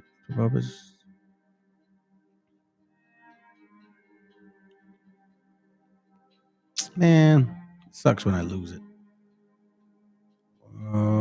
This is the purpose. Choose your bullock when says, and you're going to be here. Let me just try to go for the back, okay? I'll go here. It says here, man, I don't want to really spend too much time on this here. Choose your bullock. Many call. Well, in this chapter, just to kind of tell you what I was trying to prove, it was basically saying, hey, choose God or choose Baal. It's pretty much what it's saying. You have a choice. You can either continue in your folly or wake the hell up. And here's what I'm saying by this. These translations are for examples, okay? It's not to teach some foolish doctrine. Don't be misled, because it's all, why are you doing this? So let's go into this book. It's a pretty heavy book. This is why I'm telling you, man, you're dealing with spirits, family. These people, white and black, you're dealing with spirits. This is a book called The Encyclopedia of Freemasonry, Volume 1, 1954. I'm going to take you to a couple of definitions of this book, okay? Let me go fast real quick. Hold on. Oh, there it goes. Right. Okay, here it goes. The first one. Okay. From this school, we derive Gnosticism and Kabbalah, and above all, the system of symbolisms and allegory which lay at the foundation of Masonic philosophy. Gnosticism and Kabbalah. We're going to touch on Gnosticism pretty soon, too. Because look, if anybody's ever told you they are a Gnosticist, or if you ever heard them say that they are, then guess what? They are. And y'all need to look up the word agnostic. If somebody ever told you they're an agnostic, guess what? You need to check their spirit to see what they're teaching you. Yeah, they may sound like they know what they're talking about, but are they really in the best interest for you? Or are they in the interest for themselves, or how good it feels? To the seaborn wild beast is similarly described. Therefore, let me see. What is this? Oh, this was just horse. That's okay. I'm good with that. Let me go back. I'm good. I'm trying to get to the actual certain words. I want to point out certain words. Okay. Ariel, in the demonology of the Kabbalah, the spirit of air, the guardian angel of innocence and purity, hence the Masonic synonym, a name applied to Jerusalem, a water spirit. So Beelzebub in the Kabbalah. Watch this. It's going to get even more interesting.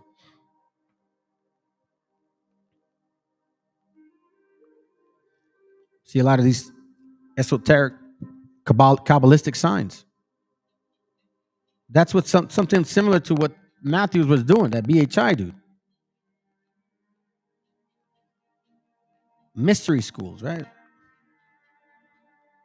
I think those guys are so good at wearing the aprons.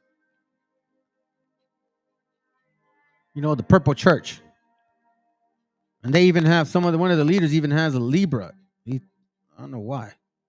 Well, I know he assumes that's what it is, but I know damn well it's not. Let's continue here real quick. All right, here we go. Gnostic, agnostic, has been employed to designate several sects that sprung up in eastern parts of Roman Empire about the time of the advent of Christianity. Although it is supposed that their principal doctrines have been taught centuries before in many of the cities of Asia Minor, the word agnosticism is derived from the Greek word gnosis.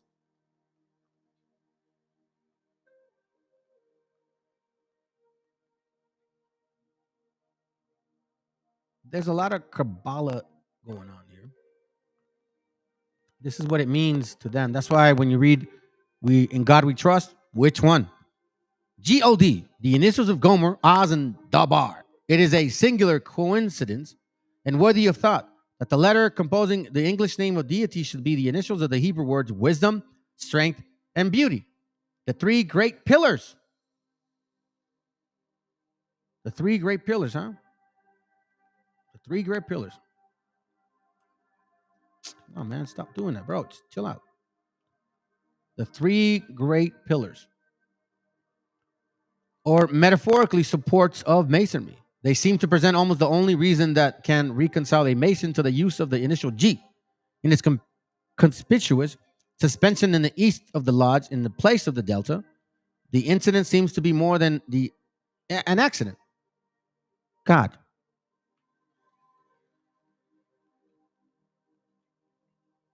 So now you know when you say we trust in God, isn't this the same thing that ISUPK wears? I'm sorry, IUIC? Don't they also wear bracers too? Don't these guys also wear fringes? Why are you guys ignoring that? What spirit are they coming from to you? Now we're going to get deeper into this. Okay? This is Jacob. Have you guys ever heard of Jacob's Ladder, the movie? Hey, there you go, bro. What hell? Perfect, man. Ariel, water spirit, effeminate spirit. That's what it is, an effeminate spirit, which is relating to so-called wisdom, but it's an effeminate spirit. Jacob's Ladder. This is pretty interesting. Matter of fact, I'm slowing down for you if you guys want to take a picture of it. Thus, in the Persian mysteries of Mithra, there was a ladder of 7 rounds, the passage through them being symbols of the souls approaching to perfection. So Jacob's Ladder. Go watch that movie. You're going to find out what it means. Each of these caverns was the representative of a world or state of existence through which the soul was supposed to pass in the progress from the first world to the last, or the world of truth. Remember what he said? I will be a lying spirit. Doctrines of devils. The psychology. The psychology. The 7 levels. The 7 chakras. Jacob's ladder. Indian universe. See? Among the Kabbalists, the ladder was represented by the 10 Sephiroth, which commence from the bottom with the kingdom foundation. Oh, I'm going to show you real quick. I'm going to show you what that is. And you're going to be like, holy smoly. Yes. So Jehovah, remember that guy has that name, right? Okay. So it's in Hebrew, it consists of 4 letters. And hence it's called the tetragrammaton, or 4-letter name. And because it was forbidden to a Jew as a Mason as it is to a Mason to pronounce it, it is also called the ineffable. Ineffable. I can't even say that. Or unpronounced, I guess. Anyways, let's continue. I'm just gonna skip through all these. I highlighted some things. I'm trying to get to my point. Here we go. Kabbalah. What exactly is it? All right, so let's look at this. It derives its name of Kabbalah from its cubical form. Okay, it being 15 feet long, wide, and high. It has one aperture for light, which is a door in the east end. In the northeast corner, it's a black stone, religiously venerated by the Muslims, called the Black Stone of Kaaba. So Muslims, come on, bro. It says here, defines the Kabbalah to be a secret science. Hence, it demands a place in any general work of masonry. Let's continue. See Kabbalah. Oh, and I'm sorry. The one up. That's right. This one was Kaaba, and how it relates to Kabbalah. Now we're going to Kabbalah, the mystical philosophy of theosophy. The mystical philosophy or theosophy of the Jews is called Kabbalah. Bruh. For real, huh? Which one? Khazars or Sephardics? Well, we're going to separate them now. The word is derived from Hebrew, Kabbal, signifying to receive, because it is the doctrine received from the elders, supposedly. The oral traditions, they say. Supposedly Moses was initiated with this. Remember the scripture said, this is why I'm telling you, family. This is what I'm telling you. Deuteronomy chapter 28, verse 36. It says here, the Lord shall bring thee and thy king, which thou hast set over thee, unto a nation, which neither thou nor thy fathers have known. And there thou shalt serve other gods, wood and stone. Verse 64. And we know we've been scattered, so shut up, you silly, uneducated fools. And the Lord shall scatter thee among all people, from one end of the earth even unto another. And there thou shalt serve other gods, which neither thou nor thy fathers have known, even wood and stone. Now we're going to get deeper into this. The Zohar means splendor. The Kabbalah is divided in 2 kinds, the practical and theoretical. I'm having a hard time reading today, man. The Kabbalah's teaching of emanation is best understood by an examination of the doctrine of the Sephiroth, the supreme being, the Ensof, they call it, the infinite one. These 10 emanations are the 10 Sephiroths. The first Sephiroth is called Cathar, the crown, because it occupies the highest position. This first Sephiroth contains within it the other 9, which sprang forth into the following order. The first, a male or an active potency, proceeded from it, and this, the second Sephiroth. It's called Chokmah, or wisdom. This sent forth the opposite female, or passive potency, named Binah, or intelligence. These 3 Sephiroths constitute the first triad, so that's 1, 2, and 3. And out of them proceed the other 7. From the junction wisdom, intelligence came the 4th Sephiroth, Chest, or mercy. You see how it's actually naming them. So there's 10s of these things. Zoroaster's theosophy, Kabbalist theosophy from Zan. I mean, this is getting real deep.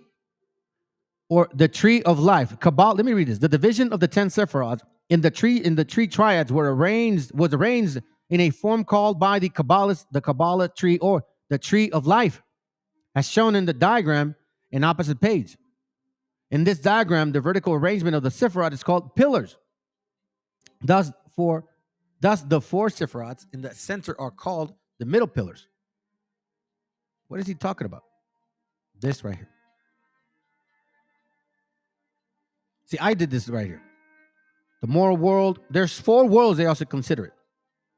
4 worlds, 10 heads, or 10 understandings, and each one has 10 crowns. 1, 2, 3, 4, 5, 6, 7, 8, 9, 10. These 10 Sephiroths constitute in their totality the athletic world, or the world emanation, and from it proceeded 3 other worlds. The 10 Sephiroths are collectively denominated the archetypal man, the microcosm, as the Greek philosophers called it, and each of them referred to a particular part of the body.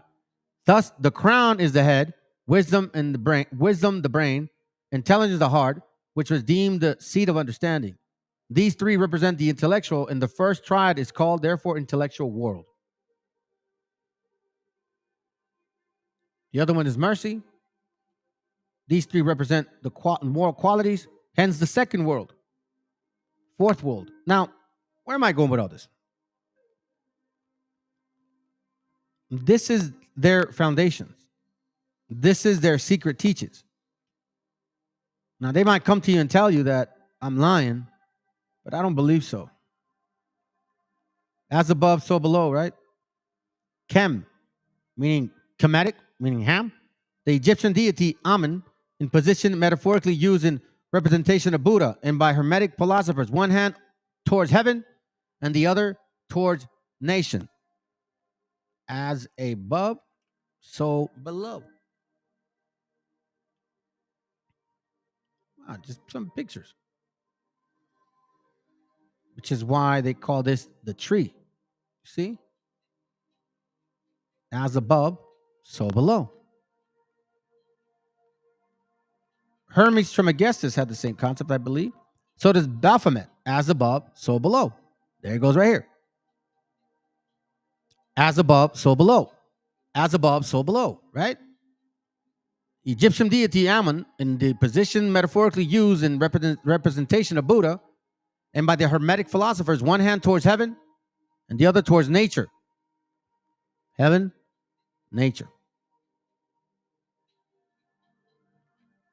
As above, so below. Now, when you talk about these spirits, let me see if I'm missing anything, and then I'm going to show you something real quick, and we're almost done. When we're talking about these spirits here, I think we should be done. Yeah, I still got some more to read, right? I got a while to finish.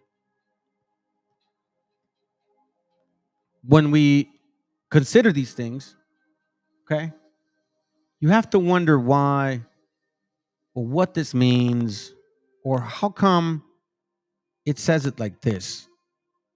Revelation 13:1, and I stood upon the sand of the sea, and I saw a beast rise up out of the sea, waters, having 7 heads and 10 horns, and upon his horns 10 crowns, and upon his head the name of blasphemy, which is because of what this actual Sephiroth concept. Hopefully I didn't close it. Because you're talking about this right here. 10 heads.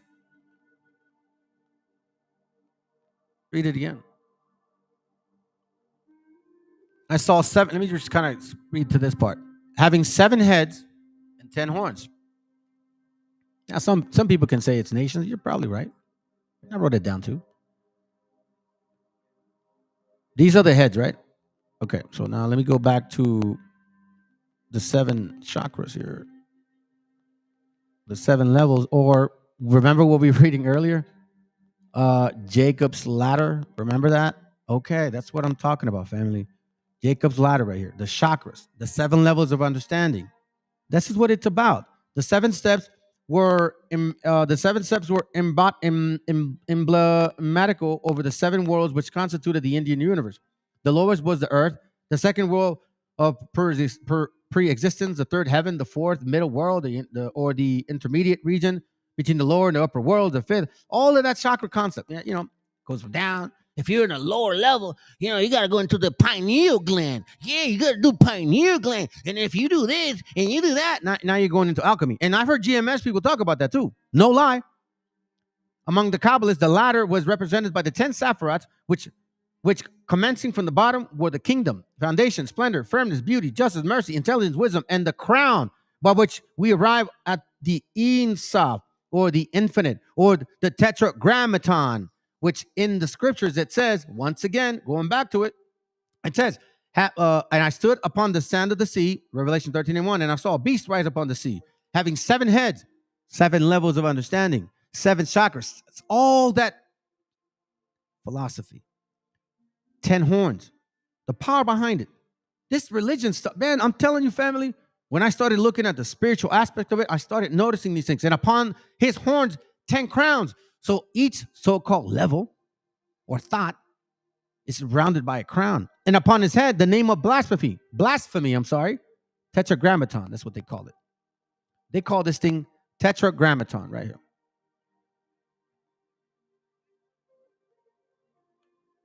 Hold on. Kabbalah? Okay. Let's see if I can just get it for you. I wasn't even planning on it, but maybe just do it now. Excuse me. Okay, so it goes up.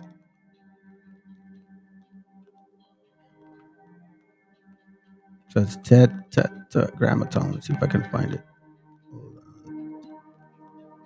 Oh no, I passed it already. Hold on, maybe I'll do it this way.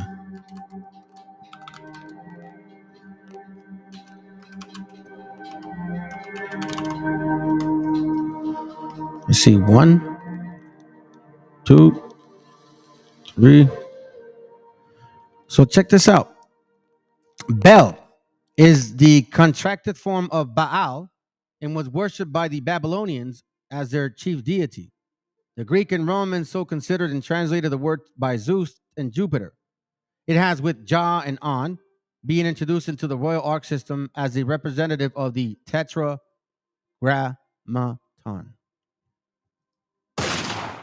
At the secession of General Chapter of the United States, 1871, this error was corrected, and while the tetragrammaton was declared to be the true omnific word, the other 3 were permitted to be retained as merely explanatory. Talk about the Almighty, El Shaddai, the name by which God was known to the patriarchs before he announced himself to Moses by his tetragrammatonic name of Jehovah. Tell me online. Adonai, tetragrammaton. So the name of the Most High to them is tetragrammaton. The burning bush, which came forth the tetragrammaton. Considered the what? The symbol of the divine light and truth. It says, out of this tree you shall not eat. Masonic traditions inform us that the captive Jews were bound by their conquerors, blah, blah, blah, blah. Let me get to the tetragrammaton part. I'm going to look into this further. Let me see. Hurry up. There's no definition for it? Ooh, interesting. Well, I guess I see. On the reverse is a blazing triangle with the tetragrammaton in the center as Samaritan letter. What are you talking about? The Knights of... Oh, man, yeah. Anyways, this is a pretty... I'll leave it for another day. But again, where are the origins from this books? Like, remember it says in Exodus, we were already doing this. And it said, when you go to that land, don't do those things that those people do. But yet, like I called out what their people are from, to me, their spirit moves like Canaan. And yet, Wisdom of Solomon 3:5 says, for it was thy will to destroy by the hands of our fathers, both those old inhabitants of thy holy land, who was in the land, Canaan, whom thou hated for doing most odious works of witchcraft and wicked sacrifices, Amorites, all of that stuff. What do we see? They go back to it again. They're going back to it again. Whom thou hated for doing most odious works of witchcraft and wicked sacrifices, and also these merciless murders of children, and the devours of man's flesh, in the feast of blood, with their priests out of the midst of their idolatrous crew, and the parents that kill with their own hands souls destitute of help, meaning giving to the fire, or what we would consider today as abortion. So when you look back and start seeing who is really, or why are you doing this? Why are you teaching it? And how come, they got so much understanding? Well, makes you wonder why now, huh? Makes you wonder why now, doesn't it? I think I read this already, but I'll read it again in case I forgot. Isaiah 8:19, it says it, and when they shall say unto you, seek unto them that have familiar spirits, and unto wizards that peep, and that mutter, should not a people seek unto their God for the living of the dead? Did not show you the book that I was talking about? What were these guys doing? Check it out. I'll show you again, man. Show you again real quick. Let me see. We'll do files. This one. Remember this book? Who's doing incantations? Who's doing incantations? Who's doing Kabbalah stuff? Who's writing from the 6 or 7 books of Moses, meaning the secret so-called, I don't even want to talk about that one. That's nuts. I saw it already. Kabbalist science and the hidden theology of Black Judaism. This is their root. And scripturally speaking, now we need to know. And when they shall say unto you, Isaiah 8:19, seek unto them that have familiar spirits, and unto wizards that peep and that mutter. Well, here we see that these people were doing incantations. The Falasha fathers, Matthew over here, Mr. BHI, father of Jake the Snake. I'm kidding, not the father, but the father in the doctrine in a sense. Black Judaism. I'm not lying, family. So you have to understand what kind of spirit you're dealing with. So are you really interested and inclined to deal with people that have been dealing with familiar spirits? Once you request this info, you think those spirits are going to leave you? It's like playing a Ouija board, bro. I've never played it. I'm too afraid of that crap. I don't know if it's real, but I'm not interested to know. But once you open that door, it's over. Leviticus 19:31, regard not them that have familiar spirits, neither seek after wizards. Regard not them. Yeah, they look like they know what they're talking about. But then when you see their history, whoa. Nah, I'm not interested in doing what you're doing. Regard not them that have familiar spirits, neither seek after wizards to be defiled by them. I am the Lord your God. So then, these BHIs have something to answer because they reverend this guy. Nate the Snake was defending this guy. Are we going to ignore that now? That doesn't matter? Or are we going to be respectful to people? Oh, no. You know what? Study to show yourselves approved unto Nate, unto GMS, unto General Yohana, unto, I don't know, whatever stupid camp you guys follow. What, Sakari's, the gorilla looking fool? That guy. Show yourselves approved unto him.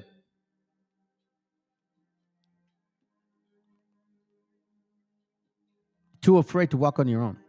And the soul that turneth after such has had familiar spirits and after wizards, to go a whoring after them. I will even set my face against that soul and will cut him off from among his people. So I'm showing you where this concept comes from. That you can't have one without the other. The origin is important of what these people have been talking about. Deuteronomy 18:11. What a coincidence, because I wasn't intending to go to this other verse in here, but I'll see it later. It says here, there shall not be found among you anyone that maketh a son or daughter to pass through the fire, or that useth divination or enchantments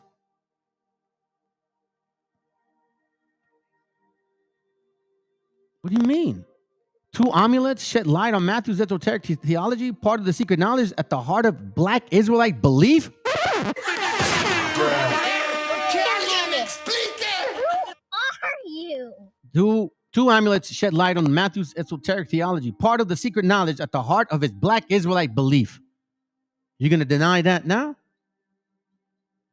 Again. Or that uses divination, or an observer of times, or an enchanter, or a witch, or a charmer, or a consulter with familiar spirits that will bring that psychology to destroyers, or a wizard, or a necromancer. For all that do this are an abomination unto the Lord. And because of these abominations, the Lord thy God doth drive them out from before thee. Well, I find it so ironic. I'm not going to lie to you, because I just put that verse and that was it. I was going to move on. But guess what? The Spirit, thank you, Father. I'm going to prove this to you right now. Deuteronomy in the same book. Right? So that means that some of these prophets are you'll see. It says here, abominable practices. Don't do them. And then it follows up with the prophets. So how do we know which guys are actually coming from this abominable practice? Wicked enchantments, you know what I'm saying? I guess you could say devil worshiping, right? Stuff like that. The two amulets shed light on Matthew's esoteric theology, part of the secret knowledge at the heart of his black Israelite belief. Black Israelite belief. It says here, Deuteronomy 18 and 18. I'm sorry, 18 and 20. But the prophet, which shall presume to speak a word in my name, which I have not commanded him to speak, or that shall speak in the name of other gods, even that prophet shall die. And if thou say in thy heart, how shall we know that word? How shall we know the word which the Lord has not spoken?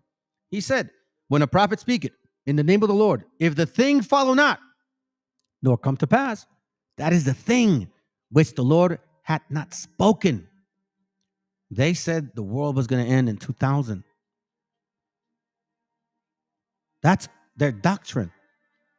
And all of a sudden, you guys forgot. And then they pushed it to I don't know what year, then 2018, then 2019.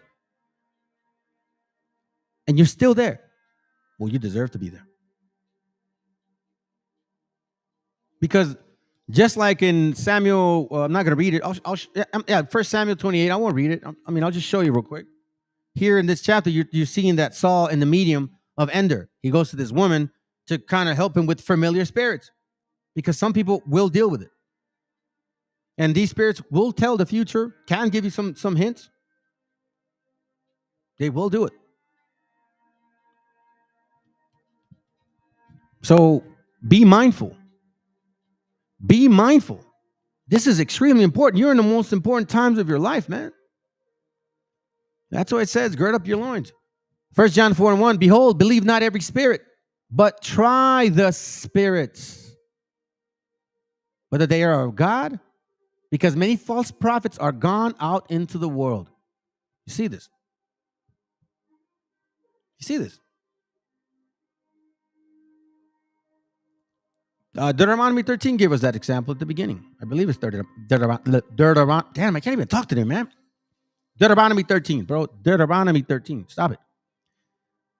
If there arise among you a prophet or a dreamer of dreams, and giveth thee a sign or a wonder, and the sign or wonder come to pass, whereof he spake unto thee, saying, let us go after other gods, which thou hast not known, let us serve them, thou shalt not hearken unto the words of that prophet, or that dreamer of dreams. Oh, I had a dream, the 12-trade chart. Or what somebody told me, I had a dream that I saw Jesus and he was black, so I believe it now. For the Lord your God proveth you, to know whether you love the Lord your God with all your heart and with all your soul. It says it right here. I'll give you another one. Just very simple. And then I think maybe I'm done. I think I've proven enough for it today. Proverbs 14 and 15. Watch this real quick. It says here, a wise man feareth and departeth from evil, but the fool rageth in... I'm sorry. 14, 15. It says here, the simple believeth every word, but the prudent man looketh well to his going. You see, family? Believe not every spirit. Try it. A simple man believeth every word. Oh, you're right, Ak.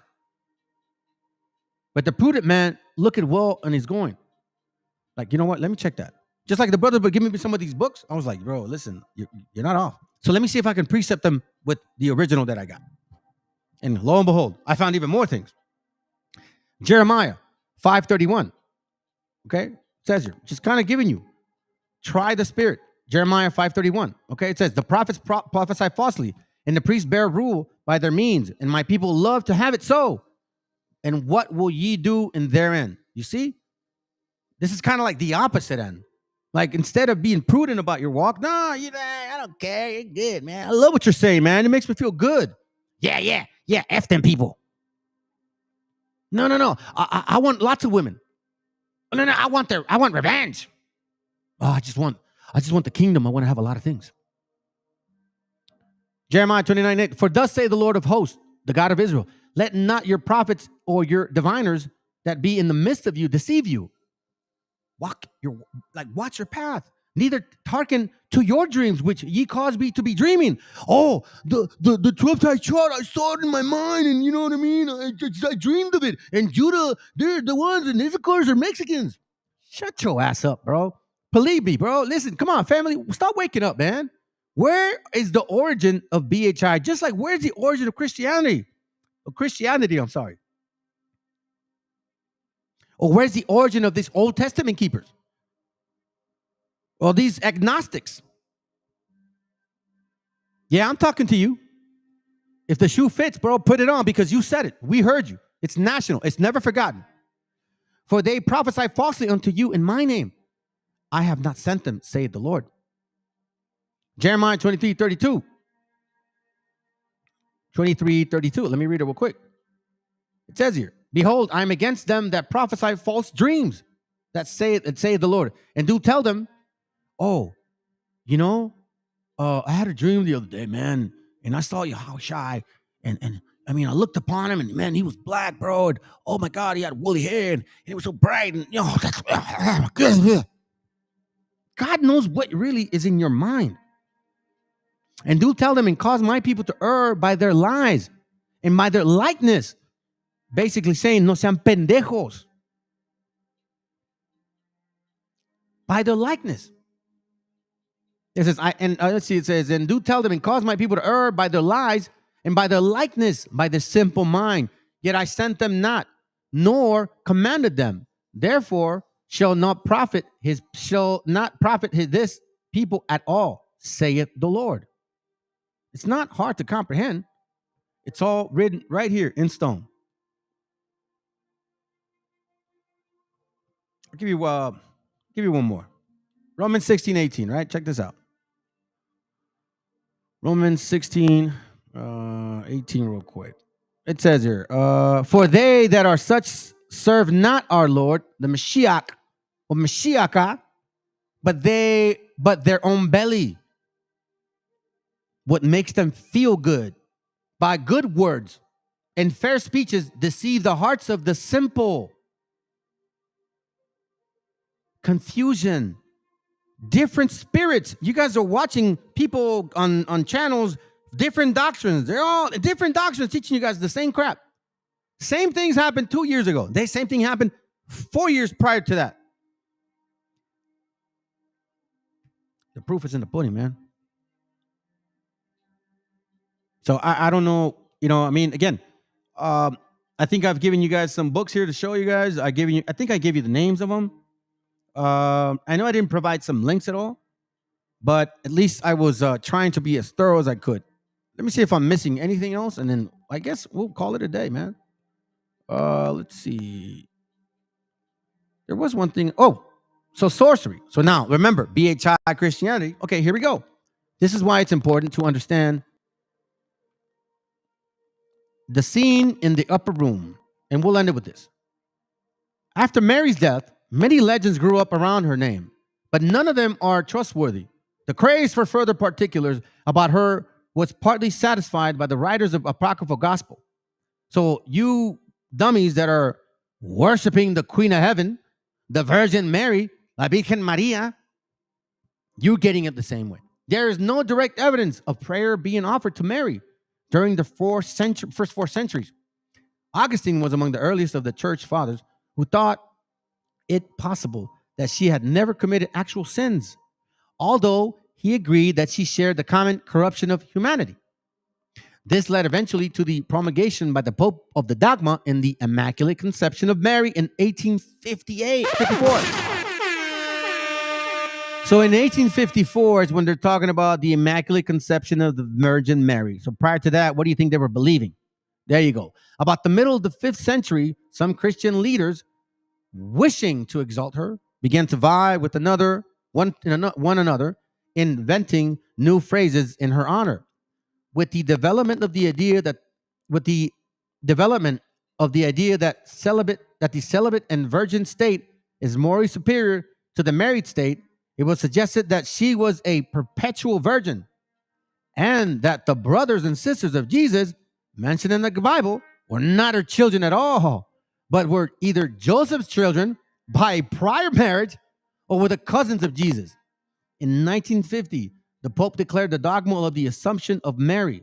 That is, Mary's body did not decompose in the grave, but was reunited with God to her soul soon after she died. Roman Catholic theologians now openly refer to Mary as the co-creator and the co-redemptrix of the race.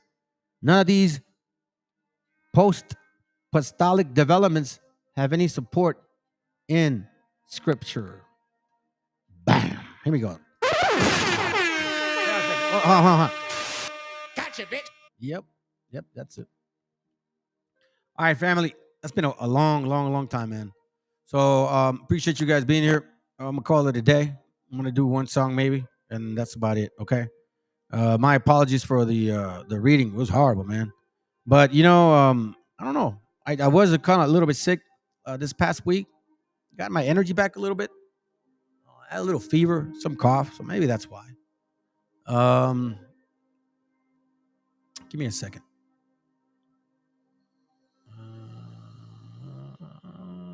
Okay. I'm only going to play this song real quick, and it's because I play it several times, but it's just I really like the message of that kid, man. He talks about that we're supposed to accept the causes how they come, and he actually changed his life for the benefit of, I guess, the people. You know what I'm saying? So anyways, you guys have a good night, and saludos. Hasta luego.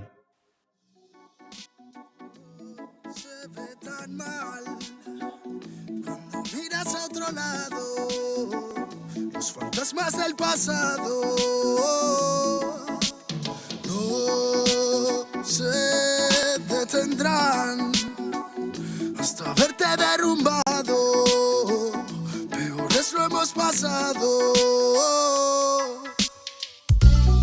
Andaba a golpes con la tristeza, me aportó riqueza, me otorgó sabiduría, pues se dibujaba en todas mis piezas. Yo con alegría le daba color después. La aguja sigue girando, tiempo parece se burlar de mí.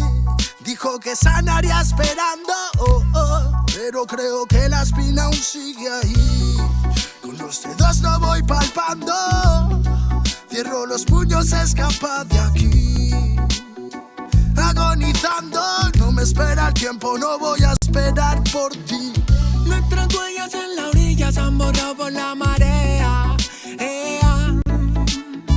Si esas estrellas ya no brillan, las entiendo pa' que veas.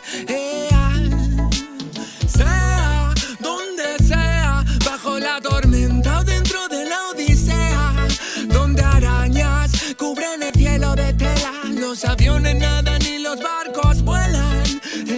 Aunque parezca que va bien, no sabes bien si va mal. Besos que pueden doler, ojos que pueden matar. Tengo mi alma en el almacén encerrada, mi corazón está en huelga, mis sentimientos en ámbar. Gente, Calamala dijo que estaría presente. Fallaron como nunca, se fueron para siempre. Millones de razones para vengarme, pero a veces duele más actuar indiferente. Como no quieren ver ahogados, tenemos branquias y cerrados los bronquios como la mente de un guardia. Yo soy la montaña y vine con la cordillera. Más cojones que tu ganga tiene una madre soltera. Tú cúbrete si suena a mí, tú. A mí la tengo soldados fumando de su palulú. Ni un conjuro de grimorio me lo salva del velorio. Pa' tener pila valorio se matan vestidos de emporio. Y yo no quiero una pistola, estoy soñando que la vida que quería me llega a tiempo. Desde que yo la vi sola, loco ando. Vino a verme cuando el sol se estaba poniendo y se dejó una pluma y se perdió en la bruma. Nunca se despidió de mí, ey. Nunca se despidió de mí, ey. Vivo en un mundo que parece roto y sé que no, porque todo es perfecto y lo debo plasmar.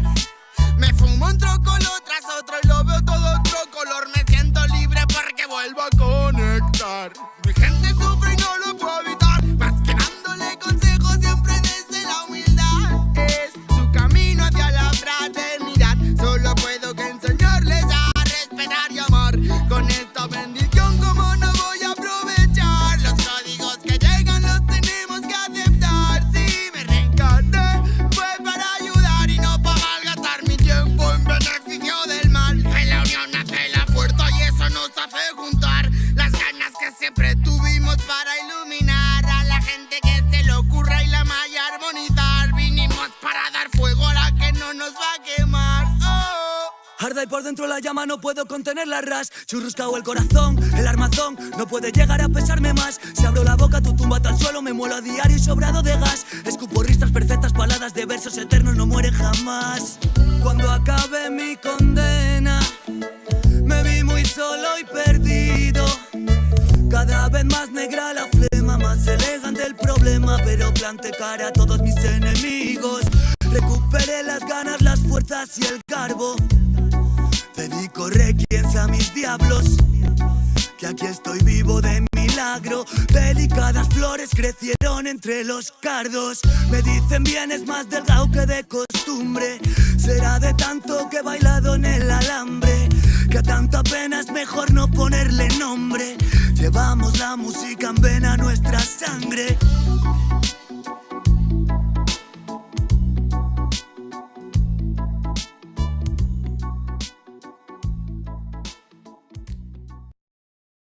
Viene a decirnos con mucha firmeza y gran convencimiento lo mismo que nos decía en el siglo XVIII.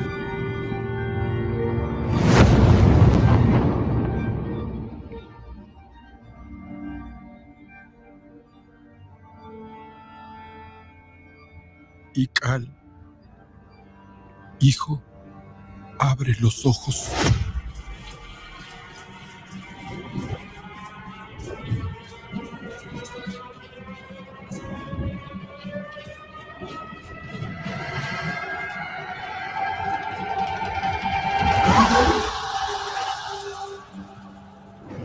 Tu cuerpo se queda con nosotros, pero tu espíritu debe seguir.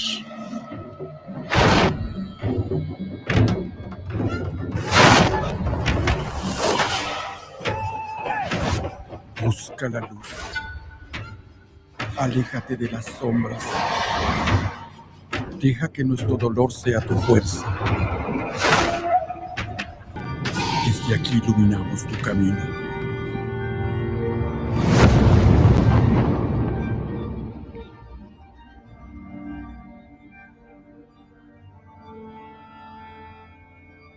Ical, hijo, abre los ojos.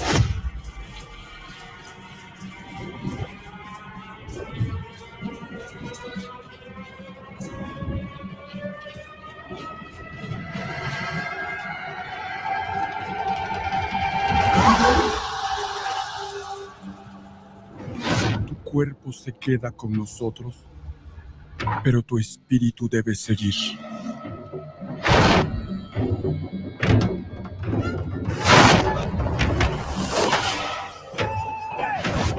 Busca la luz. Aléjate de las sombras. Deja que nuestro dolor sea tu fuerza. Desde aquí iluminamos tu camino.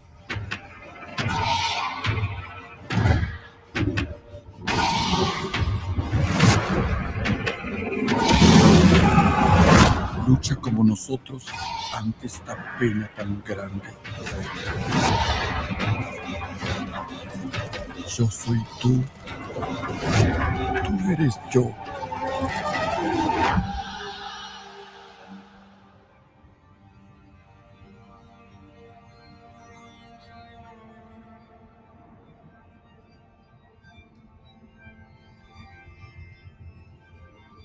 La muerte que hoy nos separa, mañana volverá a unirnos. Eres libre, hijo.